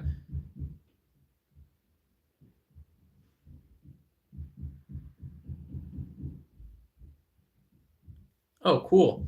A little maritime law showing up in chat. I don't know all that much about maritime law. I don't know why I would. But yeah. Shout out to maritime law. That's pretty cool. Yeah. Relative to just some of the events happening, usually there's territorial control of that just in theory defaults towards allowing boats and ships and stuff through, and yeah, the proposal by Oman was that you're going to have to register with Iran, but Iran wants more. They see strategy given the current contexts, and yeah, tough to make a deal with someone when there's someone outside in the geopolitical realm like Netanyahu threatening them. One would expect a lower probability of success. Hey Grandies, great to see you again. Happy Wednesday. Great to see you again.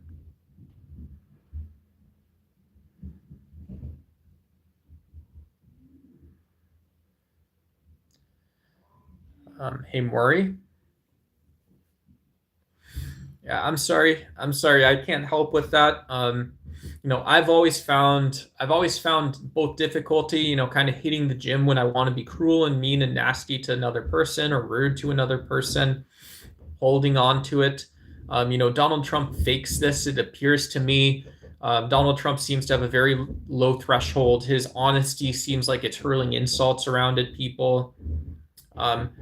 I don't know how that contributes to anyone's day or political climate. I actually don't have any clue. I have no idea. Oh my gosh, hey Amine, great to see you. Good to see you. Happy Wednesday. Hope you're well.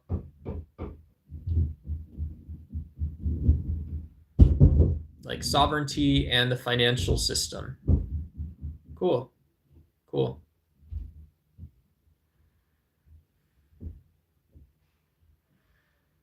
30 days at home body transformation. Yeah. That'd be cool. Be very cool. Those programs were always a little too bright for me. Those programs seemed like they were just taking on so much, like P90X, like you're going to go from nothing to straps and stuff like that. The human body has cancer and you remove it. Iran 50 years ago was healthy and thriving. I'm not saying remove all of Iran, but definitely the cancerous regime it has. Some might debate this point and say, well, you hired someone for president. The person who won the presidency was from outside of Tehran. They had previously spoken against the regime, and so definitely still like an Iranian loyalist. I don't think we would see a revolution in Iran. And you can also say, well, elements of autocracy where the Ayatollah controls all decisions in Iran didn't seem to be as pronounced as it had been in the past. And this is after Donald Trump pulls out of the nuclear accords, mounting geopolitical pressures, including actions from China to the Ukrainian war. So we're seeing more foreign involvement in the energy trade.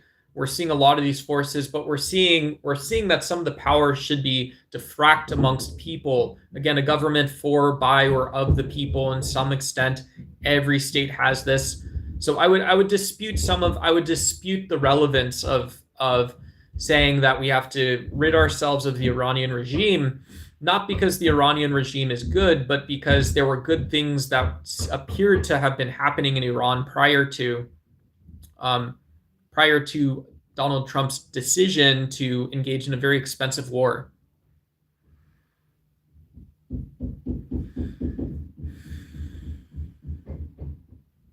Oh, cool.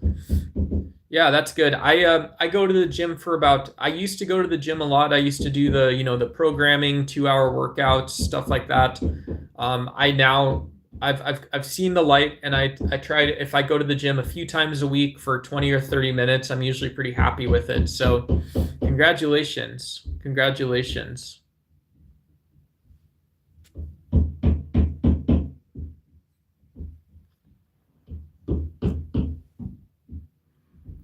If a country oppresses its citizens so much, is it fair to say that the whole country, deserve a revolution?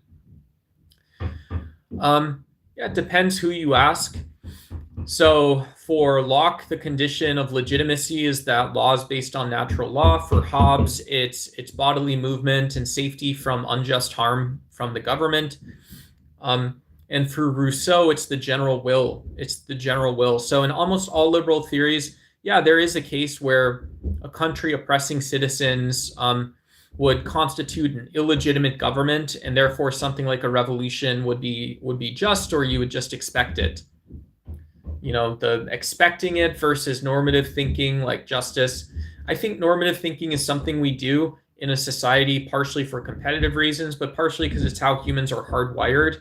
We think in terms of justice or injustice pretty easily. You know, a granny gets her purse stolen. We know that's unjust. You know, granny wins the lottery and gets her winnings paid. We know that was justice. You know, so yeah, you said you're going to do something and now you're doing it, or something bad happened and we should have something to say of that or be about that. Yeah. DoorDash is there, get the door. Yeah, we've got roofers in my building today. If anybody wants to send super chats or small gem gifts, those are huge. Those are hugely valuable for me. And I'm super grateful for you guys. I'm super grateful. I make good use of it. You say you want a revolution. Well, you know, you tell me that the revolution, well, you know, we all want to change the world. Thank you for the sparkles. Appreciate it. Mods, you ain't got to donate. I already know who you is. I know who you is. I know who you was. Appreciate it. I'm just trying to make what Hassan said about the deserved. I don't know the context of Hassan's argument or point there. I don't know the context of it. I'd have to learn and see a little bit more about it. Brutal, yeah. Thomas Hobbes is nasty, brutish, and short. Yeah. I like throwing change. Hey, I like scooping it up. I remember who it is and all that stuff. I do all the guerrilla rules we're supposed to follow here on Shorts. Yeah. You guys should see what I do when you send the headliner. I'm gonna freak out. Libs, mods, block conservatives coming with facts. I don't know what that means.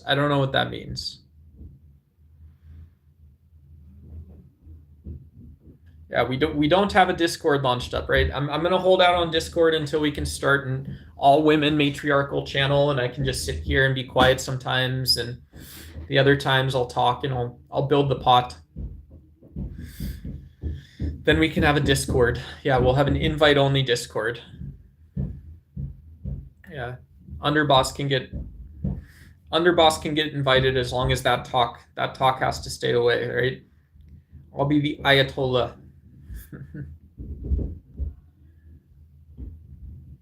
If I get a girlfriend, I'll never set foot in a strip club again. Yeah. Holy crap. Holy crapola.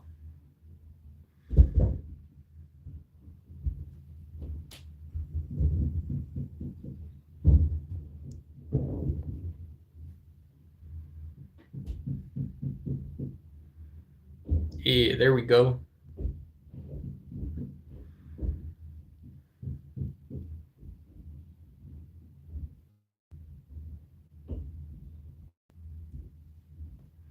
Whoops.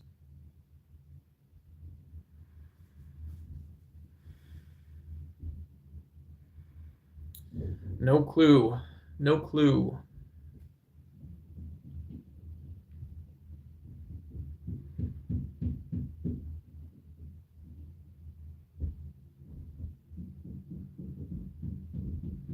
Hey, Grim. Great to see you.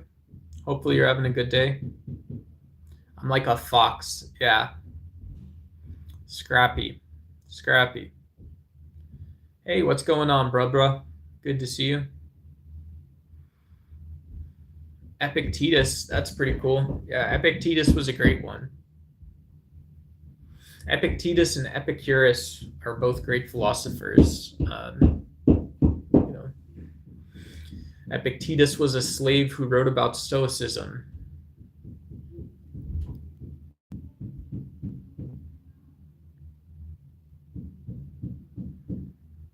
I'm just like my country. I'm young, scrappy, and hungry. Hey, great point.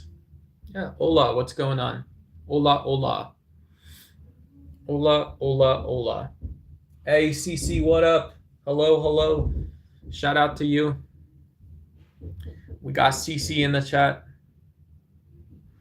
We got well wishes. We got well wishings from M Sky. Yahweh is the way, the truth, the life. Go to the Lord Jesus Christ and you will be saved. Repent and pray for forgiveness, and you will be broken from the chains of sin. How am I? I'm doing good. I'm doing good. Yeah, shout out all the Christians in chat. I hope you're walking with God today. We don't have a particular religious affiliation on our channel, and so I hope your walk with God is fulfilling, enriching, informative, educational, and yeah, and puts you in with both the human and the divine challenges you may face today. I hope, yeah, mind, body, soul, spirit, all these things are enriched in some sense, and yeah, so shout out to you. For everyone else, I hope something similar in whatever sense. Yeah. Someone's got to tame me. Yeah, nice teddy bear. Even the canal, right?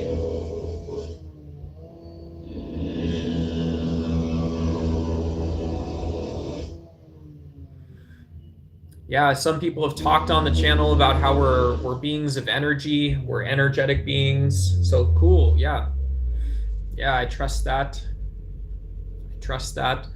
You know, in what sense we go out and do something, wow, who's to say? I don't know. We're also, according to Congress, biological beings who throw people in jail because we're so biological. We're biologically superior, according to Donald Trump's Congress. We're biologically superior. Throwing shots. Yeah. Geez Louise. I didn't know that's what that was. God is good. Jesus died for our sins. God bless you, and may the Lord continue to protect and provide for me and my family. Thank you, Cece. Thank you. Yeah, if you'd like to help me experience some of the good gifts of YouTube in the world, in a material sense, feel free to offer super chats, gem gifts. Thanks, Angela. Appreciate it. What's good? We just chilling here today. We just chilling here today. Thanks for throwing those 10 jewels my way with the beautiful floating heart. Thank you. Sounds like construction in the background. Yeah. There's roofing at my building today, so we've got a little noise, but we're doing it anyways. Yeah.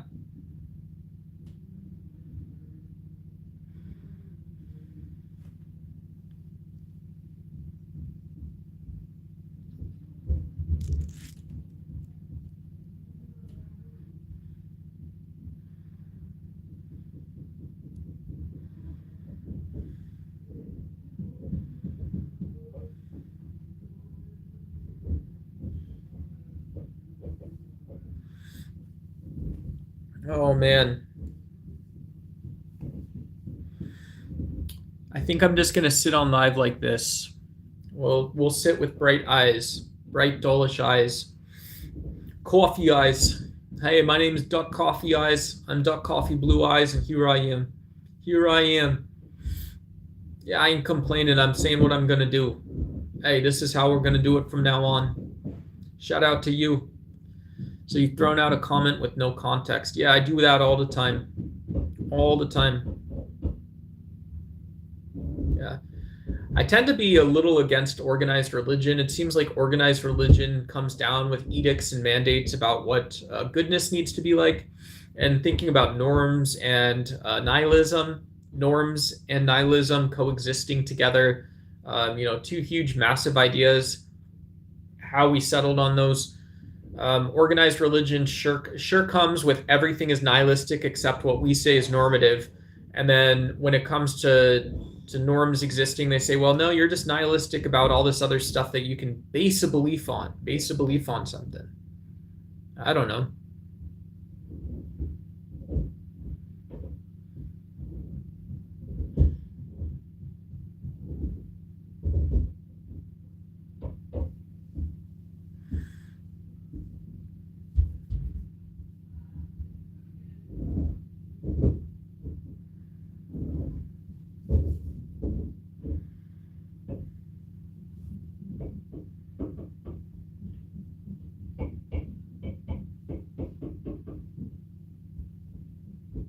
Jurisdiction. I don't know why you're using that sort of fearful language either.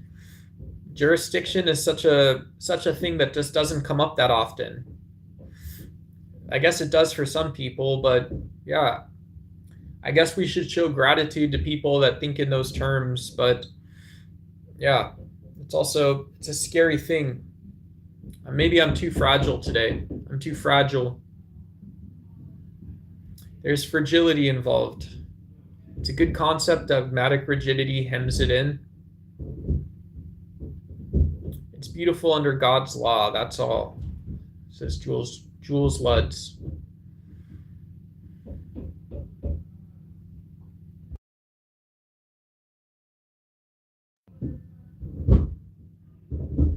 Yeah. Dogmatism. I don't know. I know dogs, I guess.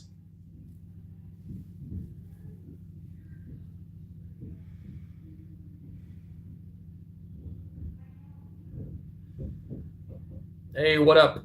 Good to see you. Shout out to you in chat. Shout out, shout out.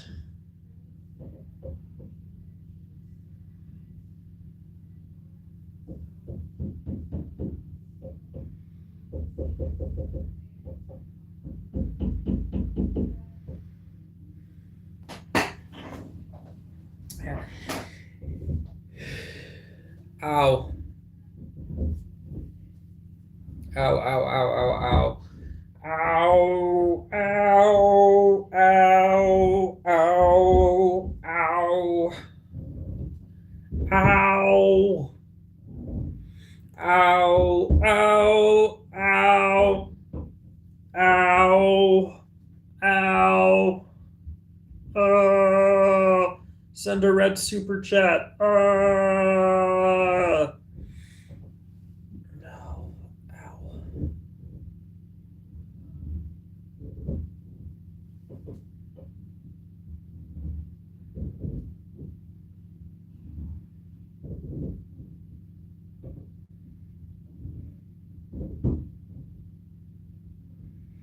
Oh. Got it. It's a lot of facial hair. Hey, thank you. Thank you. I like it. I take that as a compliment. Ow.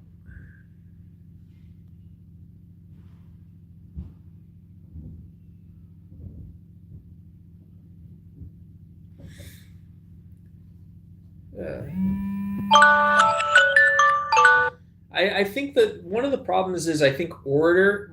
I don't know if it's a problem, but the order some people might perceive, can just, we can start telling lies about it too regarding religion. Hey, thanks for the chili.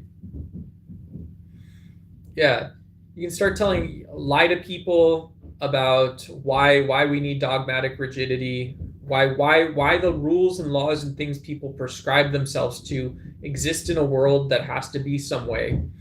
And it's just so often, if we're taking all of time periods possible, it still just might not exist that way, you know? I think thinking like an analyst kind of reduces some of the thrust for that sort of rigidity. Hey, shout out to pirates. Shout out to pirates.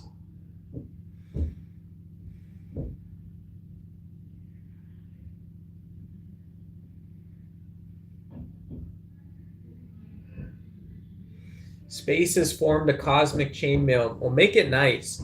Make it nice, somebody says. Yeah. I want it to be kind. I want to be the next Pam Bondi.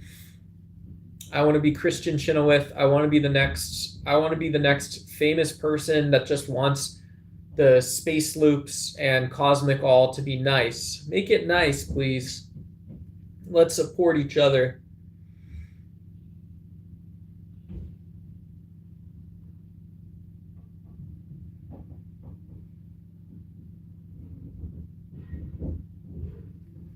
Let's support each other.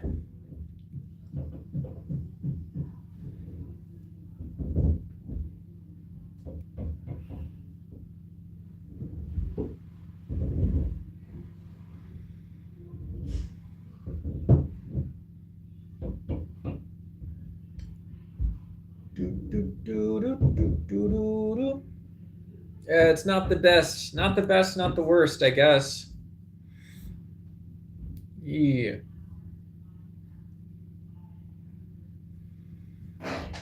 Oh.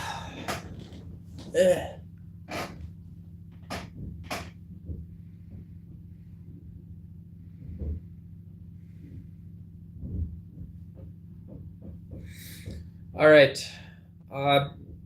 Maybe we'll go live a little bit later.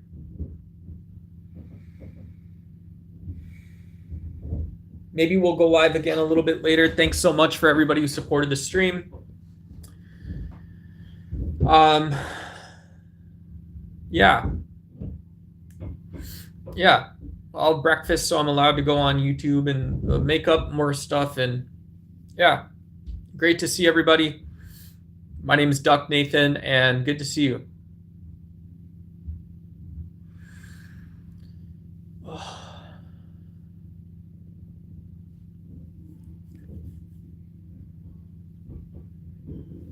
See ya.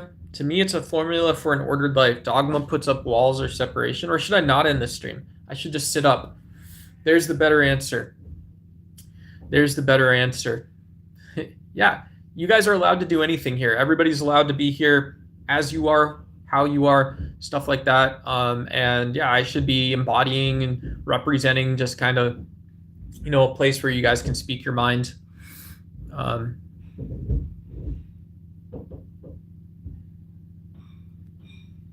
Dogma puts up walls of separation. Yeah, there's this old term social fabric. There's this old term social fabric, which doesn't have to do with an identity. It just has to do with like commonalities. Like I know who LeBron James is. You know who LeBron James is. Maybe you hate basketball, but you still know who LeBron James is, right?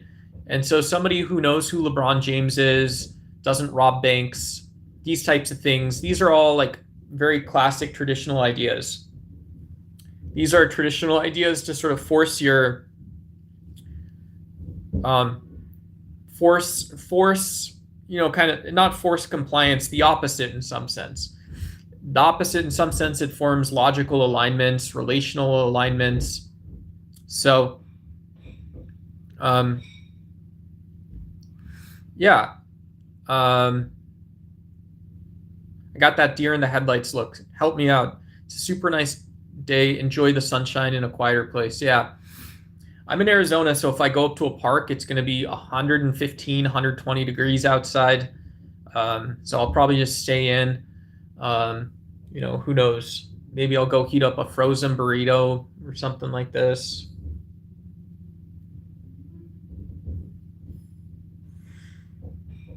Yeah. Yeah, it's super hot here.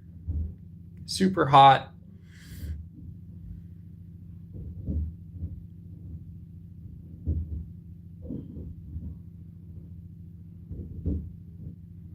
Yeah. Yeah. When I was a kid in school, we used to make those ovens out of tin foil, and you would just put it outside and it would heat up your food or something like that. It's very cool. Very cool. Yeah. It's a nice thing to do. It was a nice place to be.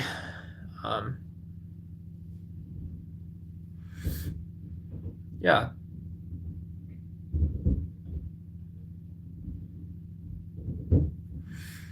Yeah, I don't know. I don't know if there's some math equation that what we get back, there's war or conflict. I'll just make stuff up, right? I'll make stuff up and guess until I'm done making stuff up. That when there's increased war, we see Iran reactivating because Donald Trump is holding closed talks about more violence against Iran. He's pushing sort of false mediated methods because he loves spending money. As Lindsey Graham said, Donald Trump loves dropping bomb on people. Lindsey Graham said this. So as Lindsey Graham says, Donald Trump loves dropping bombs on people. The present context was that this is who Donald Trump is and is as. This is who we elected president is Donald Trump. Okay. So we get what? We get condescending violent speech, posturing violence, liked and sub. Thanks, Bjorn. Appreciate it. I appreciate your cynicism too. So this is what we get back. Yeah. So cynics. So now our cynicism, right? Bjorn might like this. Now our cynicism has to be about cruelty and aggression, about brutality. It's not about understanding. It's not about tolerance. It's not about finding times to build connections with the world, build connections with people we've met, build connections with things we're passionate about, build connections with just what our life is like. It's about something else. It's got to be about building connections with things that our life isn't like. No one loved war more than Lindsey Graham. Yeah, Lindsey was a senator, right? So senators are supposed to represent their interests. Lindsey Graham certainly took some liberties with that. He also certainly understood that there's multiple political wills operating in the United States at one point in time. There's got to be. No nonsense. Yeah. I like that.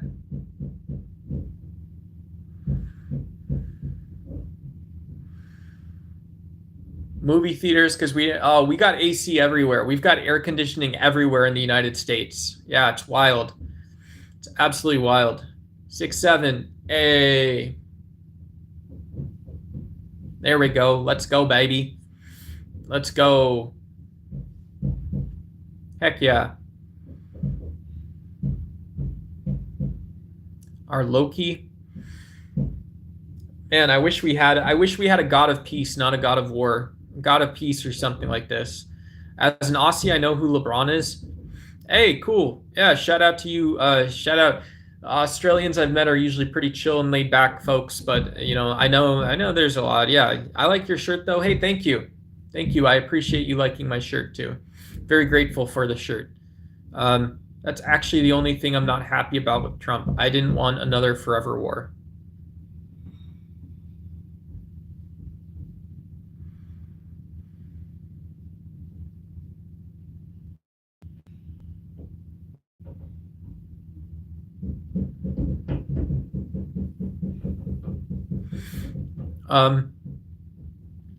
Yeah, I don't know how the Iranian conflict wouldn't turn into a forever war that's just pulling increasingly from your taxes, and your time, your safety, your mental safety. It's winter here. It's 12 centigrade, which I think is 50 Fahrenheit. Oh, okay. Okay. Yeah, that's pretty chill. That's pretty cool.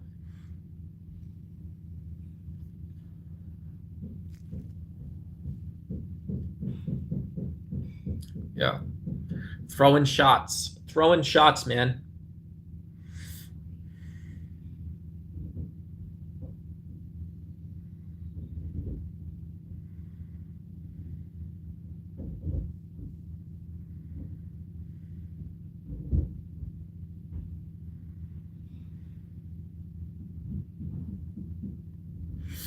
Yeah.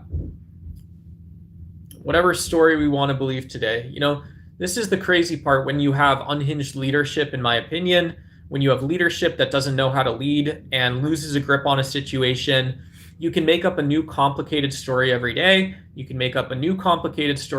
And you say, well, who's the person to understand this? Who's the person to keep an eye on all this stuff? And then you get it's the next day, all of a sudden, the next day, it's not even the next week, the next month, and you've got another version of the same thing.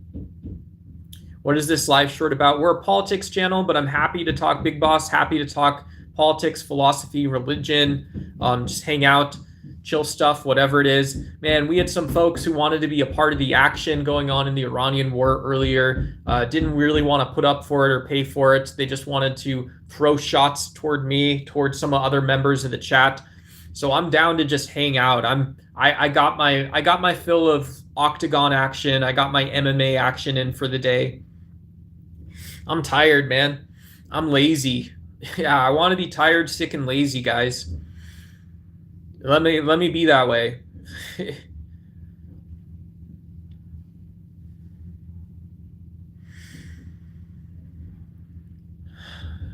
Man. I get it. I do. I try to get it. Let's wax on it. Let's be compassionate. Let's be warriors for peace. Let's be warriors that are insistent about peace. Yeah, let's be insistent about peace, right? Whatever little part that we have that we keep with us, and we're like, wow, this is a compassionate or understanding moment, this situation. Hey, that's as much as I'm able to take on. Maybe that's my boundary. I'm learning about myself. I'm learning about myself. I'm learning I too have limits. I have boundaries. Even in just political discussions on YouTube, I don't want to go in and have debates that are around the next form of cruelty, right? The next tire iron, the next spare tire. There is no spare tire. There's no spare engine. There isn't a second engine bay, right? It's exhausting. You need war to make peace. Jim, I don't buy it for a second. You know what? So after the Second World War, Jim, here's why I do this way. Here's why I put down bumper stickers, because you're never going to convince everyone. After the Second World War, there was a whole 4 years of peace, if even. And then the US was back at it. You have Korea. Right after Korea, you have Cambodia, Laos, Vietnam. You have the US exerting aggression other places. You have these proxy wars and revolutionary moments in Africa. You've got all this stuff. And so you say it's constantly a state of war to preserve the peace. It's got to be a foreign war to preserve the peace. But guess what? In that period of time, you could still look a lot of places and say, well, I don't understand why we're fighting. And I'm allowed to ask that. I'm allowed, because I actually know quite a bit. And as it turns out, I saw that we had behind closed doors these leaders that just wanted to fight for absolute power. And they were asking you to pay for it, to buy oil. And it was obvious. Guess what we had then that we have now? You have nationalist politicians talking about the good Americans, the bad Americans. No, I mean, do you need war to make peace? Like a question. Hey, thanks, Jim. Thanks for clarifying. Sorry for popping off on it. I absolutely do not think you need to. When you have politicians preaching into neighborhoods, preaching into churches, that you got to find the people that don't really commit to their country, and you don't know what it means. You don't know what it means for you or your family or for others. That's too heavy. That's too heavy. And this is exactly what MAGA politicians are doing. They're saying, well, you are going to have to pay for this some way. Somebody's going to have to clean it up. And that's just because life's hard. Life's this tough. We need life to be this tough in order for us to make it. Yeah, that is what makes something political too. Big Boss has a good point. What makes something the political is it becomes social, it becomes economic, it becomes militaristic, and it becomes about law. It becomes about the law that is governing your society, your culture, things like this. Some of this hasn't necessarily changed. However, saying that, I think, attachment is a Buddhist word I would use for this system. In the Buddhist polycanons, we talk about, there's talks about theory that talk about superiority, and they talk about superiority finding its bedmate. And that seems a lot to me, a lot more accurate than saying there's one version of the government. Another way of saying this is if you have a race car that goes out front, and you want that race car to win or lose, you have an opinion about it, you would send another race car after it. And it appears that's what people mean when they talk about politics. So this is a very different approach. This is in the Buddhist polycanons. It's another form of political theory. And yeah, it's taking some of the fills and thrills off of it, but it's not a bad idea. How about this? I never cared about that race car. I care about justice. I care about the people that don't have a voice. I care about the issues that matter that no one's willing to talk about. I care about that stuff a lot more. I'll be on my soapbox for another couple minutes here.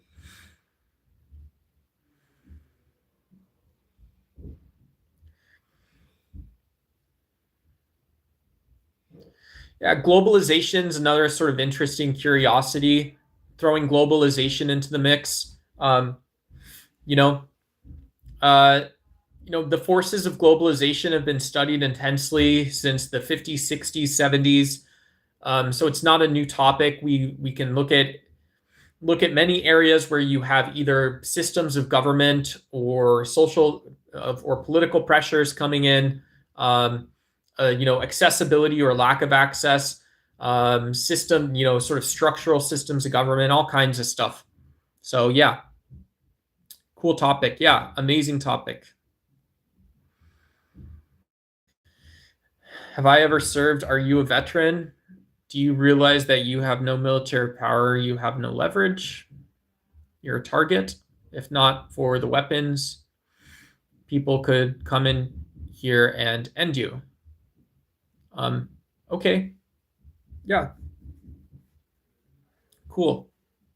So, yeah, I think you're asking, again, you're asking me to personalize with the message that's just this big whoosh, like an on-ramp to a freeway. You do that.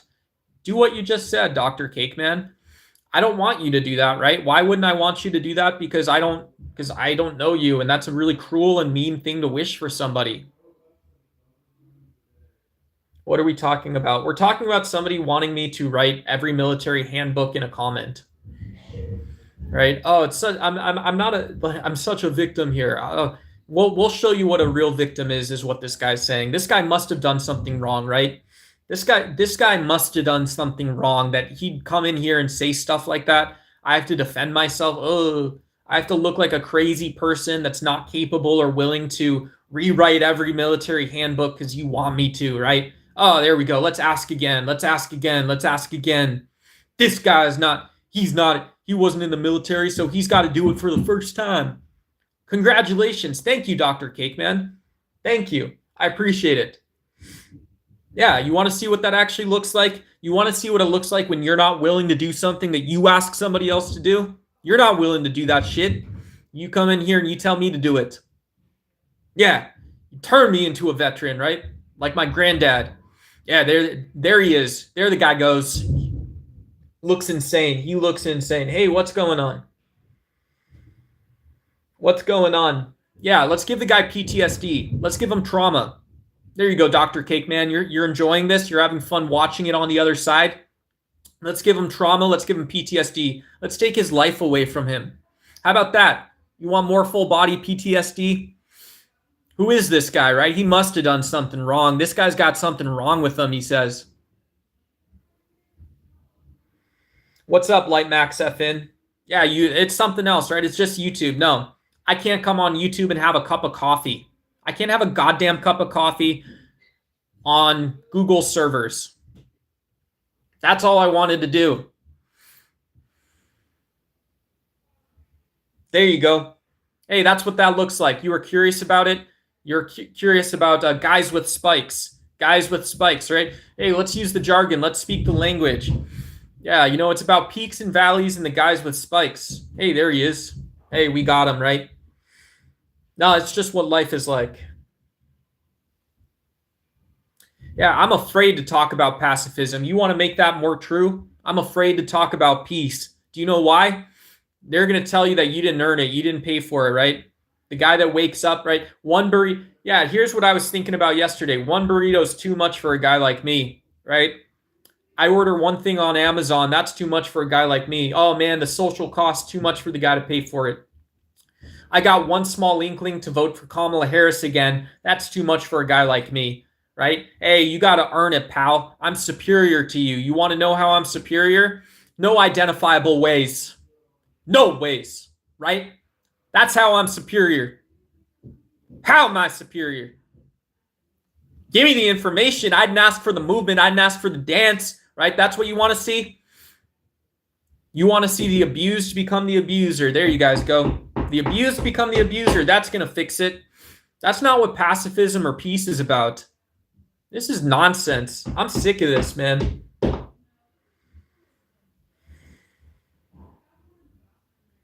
This is nonsense. Man, I feel bad. You know, I don't wish ill on any man. I don't wish ill on people. Too big, too scary, too tall, too long, too anything. Yeah, let's get more of it. There it is. I got 6, 7. Okay, cool. You are doing good things. Okay, thank you. Thank you.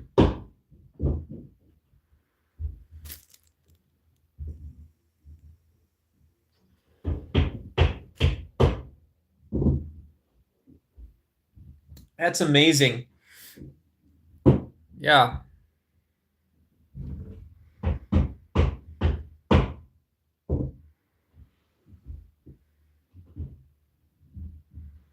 Yeah. Roses are red, violets are blue. Am I in the military? I'm not in the military. I've never been in the military. I've told people in the past I have a disability that would have prevented me from serving. I considered life if I had enlisted at one time. The struggles of fighting terrorists like Saddam. I'm just stating the fact that without a military, Democratic or Republican, what? How did you serve in the military and you don't know how is the military funded? How is the military funded? Why don't we, for both of our sake, why don't we cool back and take a step back? How is the military funded? What constitutes the military and how is it funded? If you want to think in those terms, why would you lose your base point?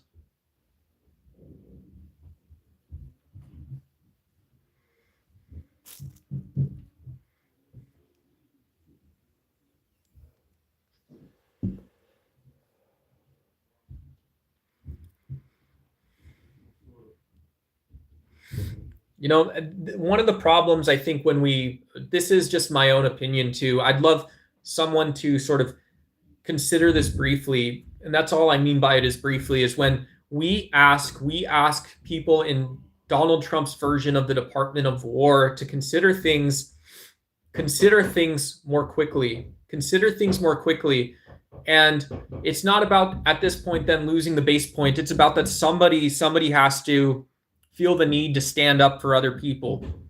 Somebody has to feel the need to stand up for people that have nothing to do with it. Nothing to do with it. You know? And so, which side of the coin do you want? Do you want the side of the coin that it just happens to be the case in a culturally relative context?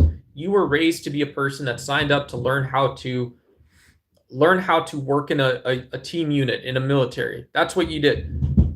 On the other side of this, what all did you buy with that? You didn't buy all this. I know that. That's how much I know is you didn't buy all this.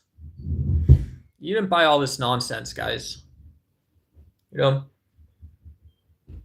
And so Pete Hegseth is happy with Donald Trump having closed door talks to get more people involved. More people involved. We'll put it out to social media, to the people that can handle it. The roughnecks. Get it out to the big guys. Get it out to the guy that can handle it. That's nonsense.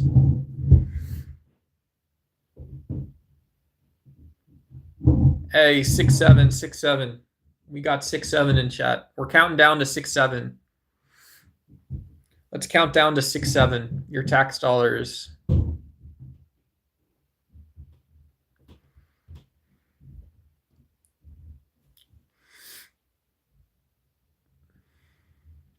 This is a new one. I haven't met these folks before. Let me prove you're right. Let me prove your victim status. Okay. I'm done talking. Done talking in that sense too.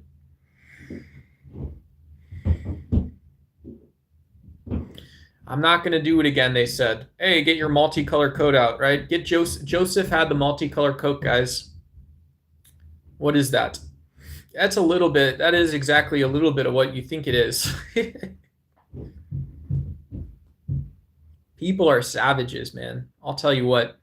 The peacefulest people do the nastiest things. But you're not going to convince me to say we need war. You're not going to convince me to say I need to be less understanding.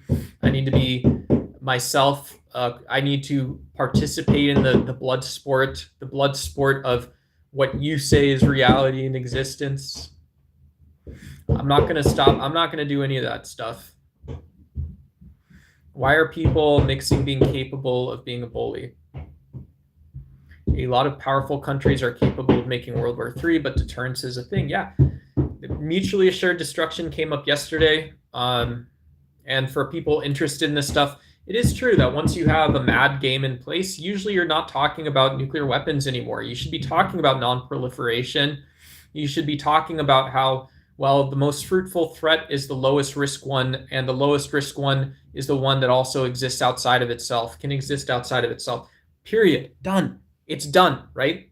It's done. I don't know why there are not tens of thousands of military leaders and political leaders around the world steering us away from military spending. I don't know why there's not tens of thousands or hundreds of thousands of leaders of politics, why there's not billions of people insisting that we do this. Billions of people.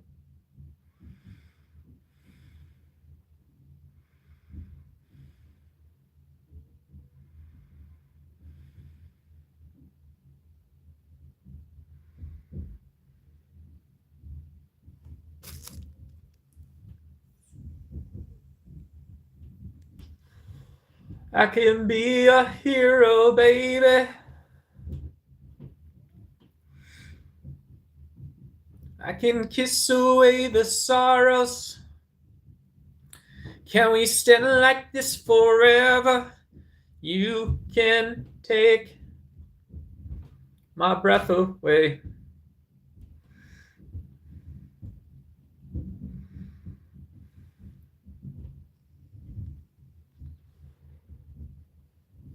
Yeah.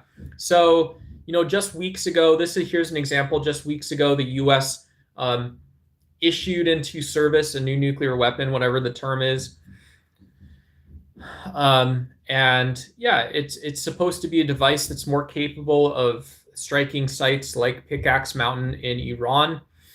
This is something that's been maybe relevant in the U.S. political context since March. But you would think, again, that this is one of the problems with mutually assured destruction as a theory or non-theory, is that if you say, well, this has been relevant since March, since Donald Trump apparently got all hot and bothered, he got all decided about this thing.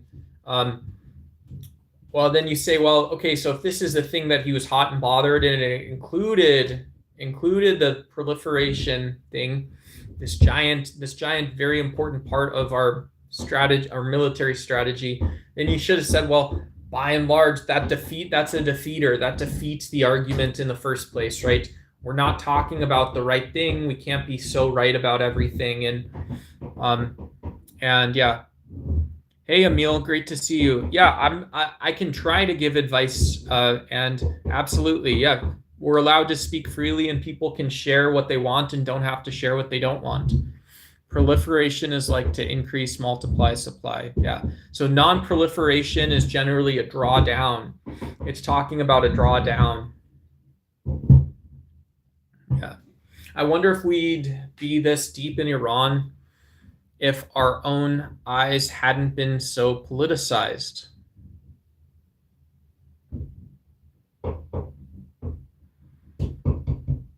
Hey, 90 Day Grind, what up? Great to see you. Shout out to you.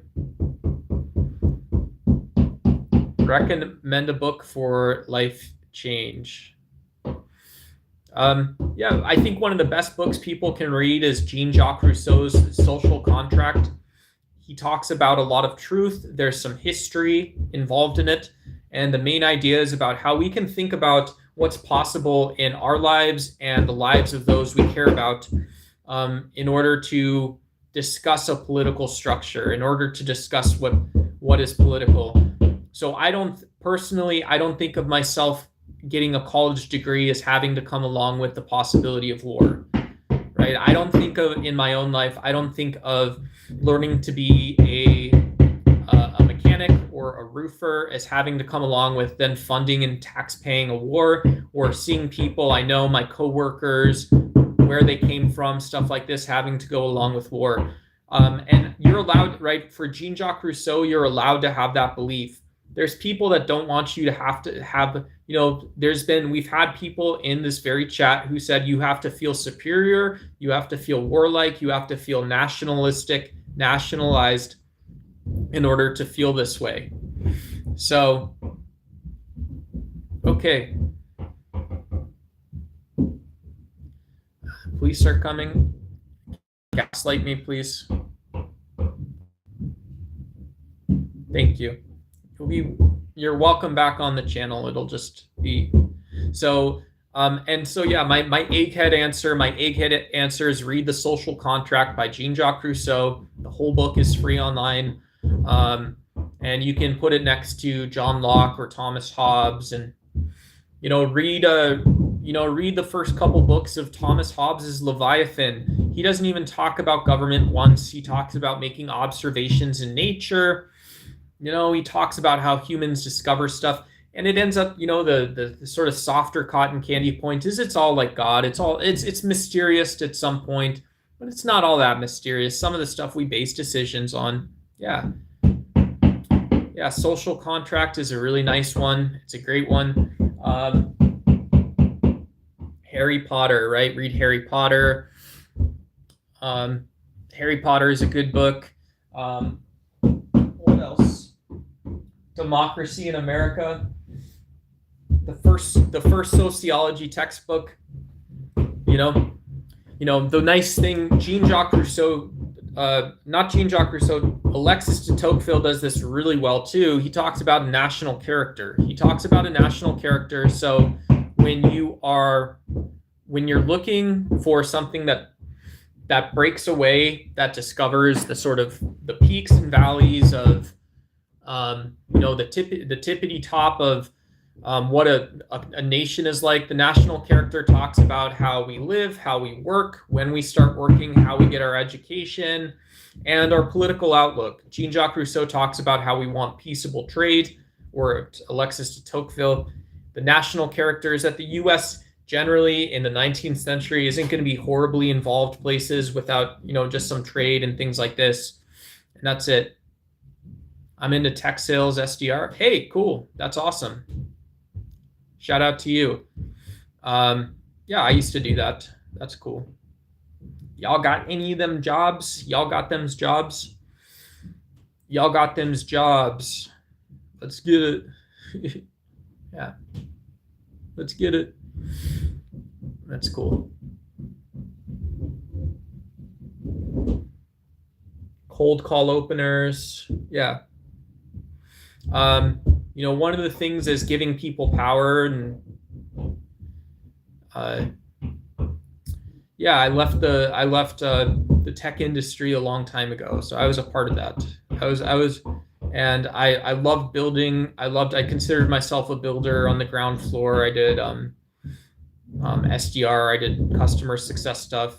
It was an IC. I was a manager and stuff like that. It was a great gig. It was a lot of fun too. Yeah, very rewarding, very understanding and compassionate industry, right? There's a lot of people that want to do good things and stuff.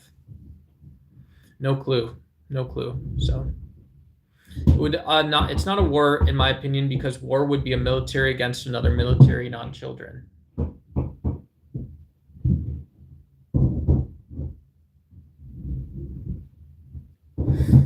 Demonize patriotic people. No, I don't think you can. How would you? Yeah. So maybe you're right a little bit. A lot of leftists. So maybe you're right about something. I think you're creating a situation for yourself, is what I want Eddie to see. That if you say a lot of leftists, you have this large enemy force that's telling you you're nationalistic, so you have attitudes of superiority, and you have these sort of arbitrary, culturally relative distinctions you use to decide things. You're also giving power over to that type of fight. You're giving power over to that type of fight, and I don't understand that. I'm never going to understand that. I'm not that, and so I think it's just an easy to defeat pattern, because at some point, if your strategies aren't optimal for yourself, and they're not optimal because you didn't pick the game in the first place, you're going to lose. You lose in the end. Who else lost in the end? You're going to love this. Adolf Hitler lost. It was obvious Adolf Hitler was losing. Who killed the most German generals? Adolf Hitler killed the most German generals. Did you know that? So people have a right to say Donald Trump's been calling the military. Donald Trump and Pete Hegseth have been calling the military. That's a valid point.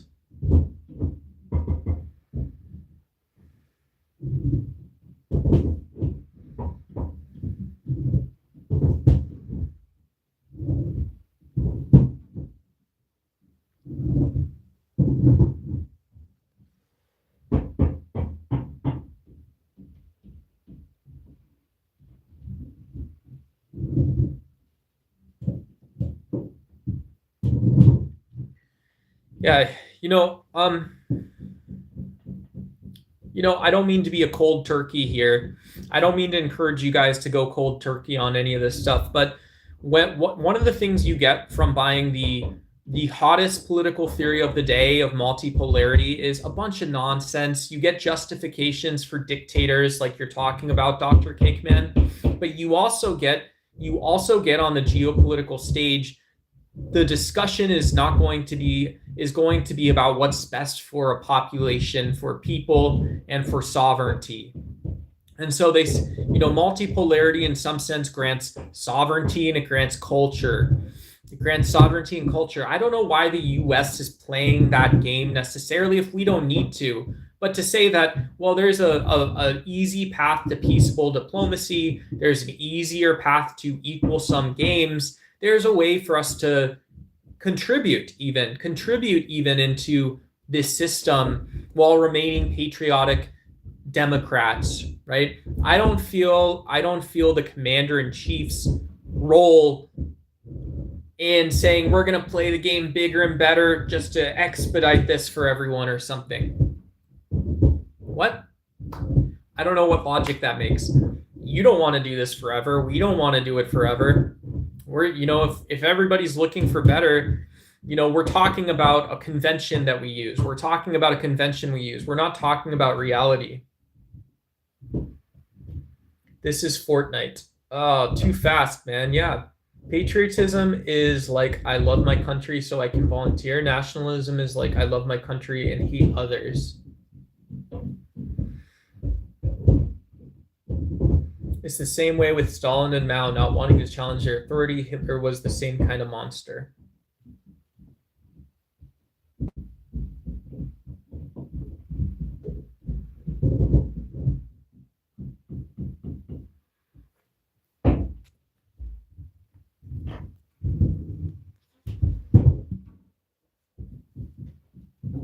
Whoops, did I get...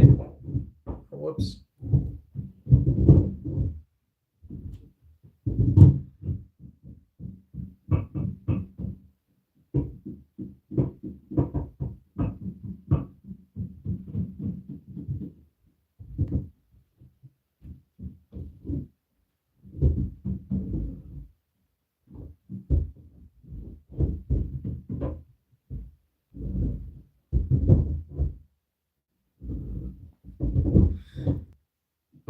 We're going to send out some gift memberships. Thanks to everyone who's been sticking it out, hanging out with us today.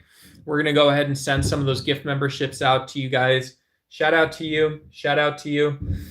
Congratulations to B-Walks Shorts, Melissa, Yeber, Tyler Farnes, and Pi Hackett. Congratulations for winning those gift memberships. Thank you guys so much for joining. If you guys want to support me back, feel free to. You guys can also gift memberships. You can send super chats. You can gift one membership. Send some gym gifts.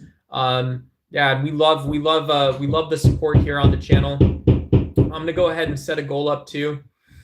So let's go here.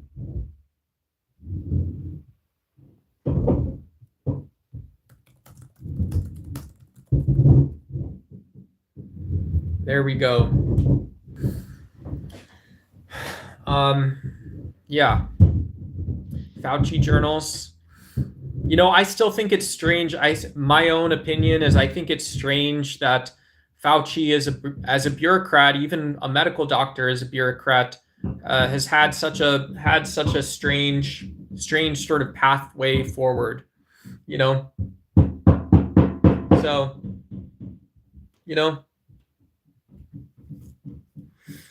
yeah, fascism is like ultranationalism led by dictatorial leaders. Putin is the best world leader. I don't know what to do with like superior thinking. You're asking me to see the top of something that I don't have access to. And I tend to believe that that's a tactic of people that's a tactic that you're attempting to be dishonest in the moment with me. You're attempting to be dishonest, not honest about something. I could be wrong about that. I could be totally wrong. Let me know. Fascism is like ultranationalism led by a dictatorial leader.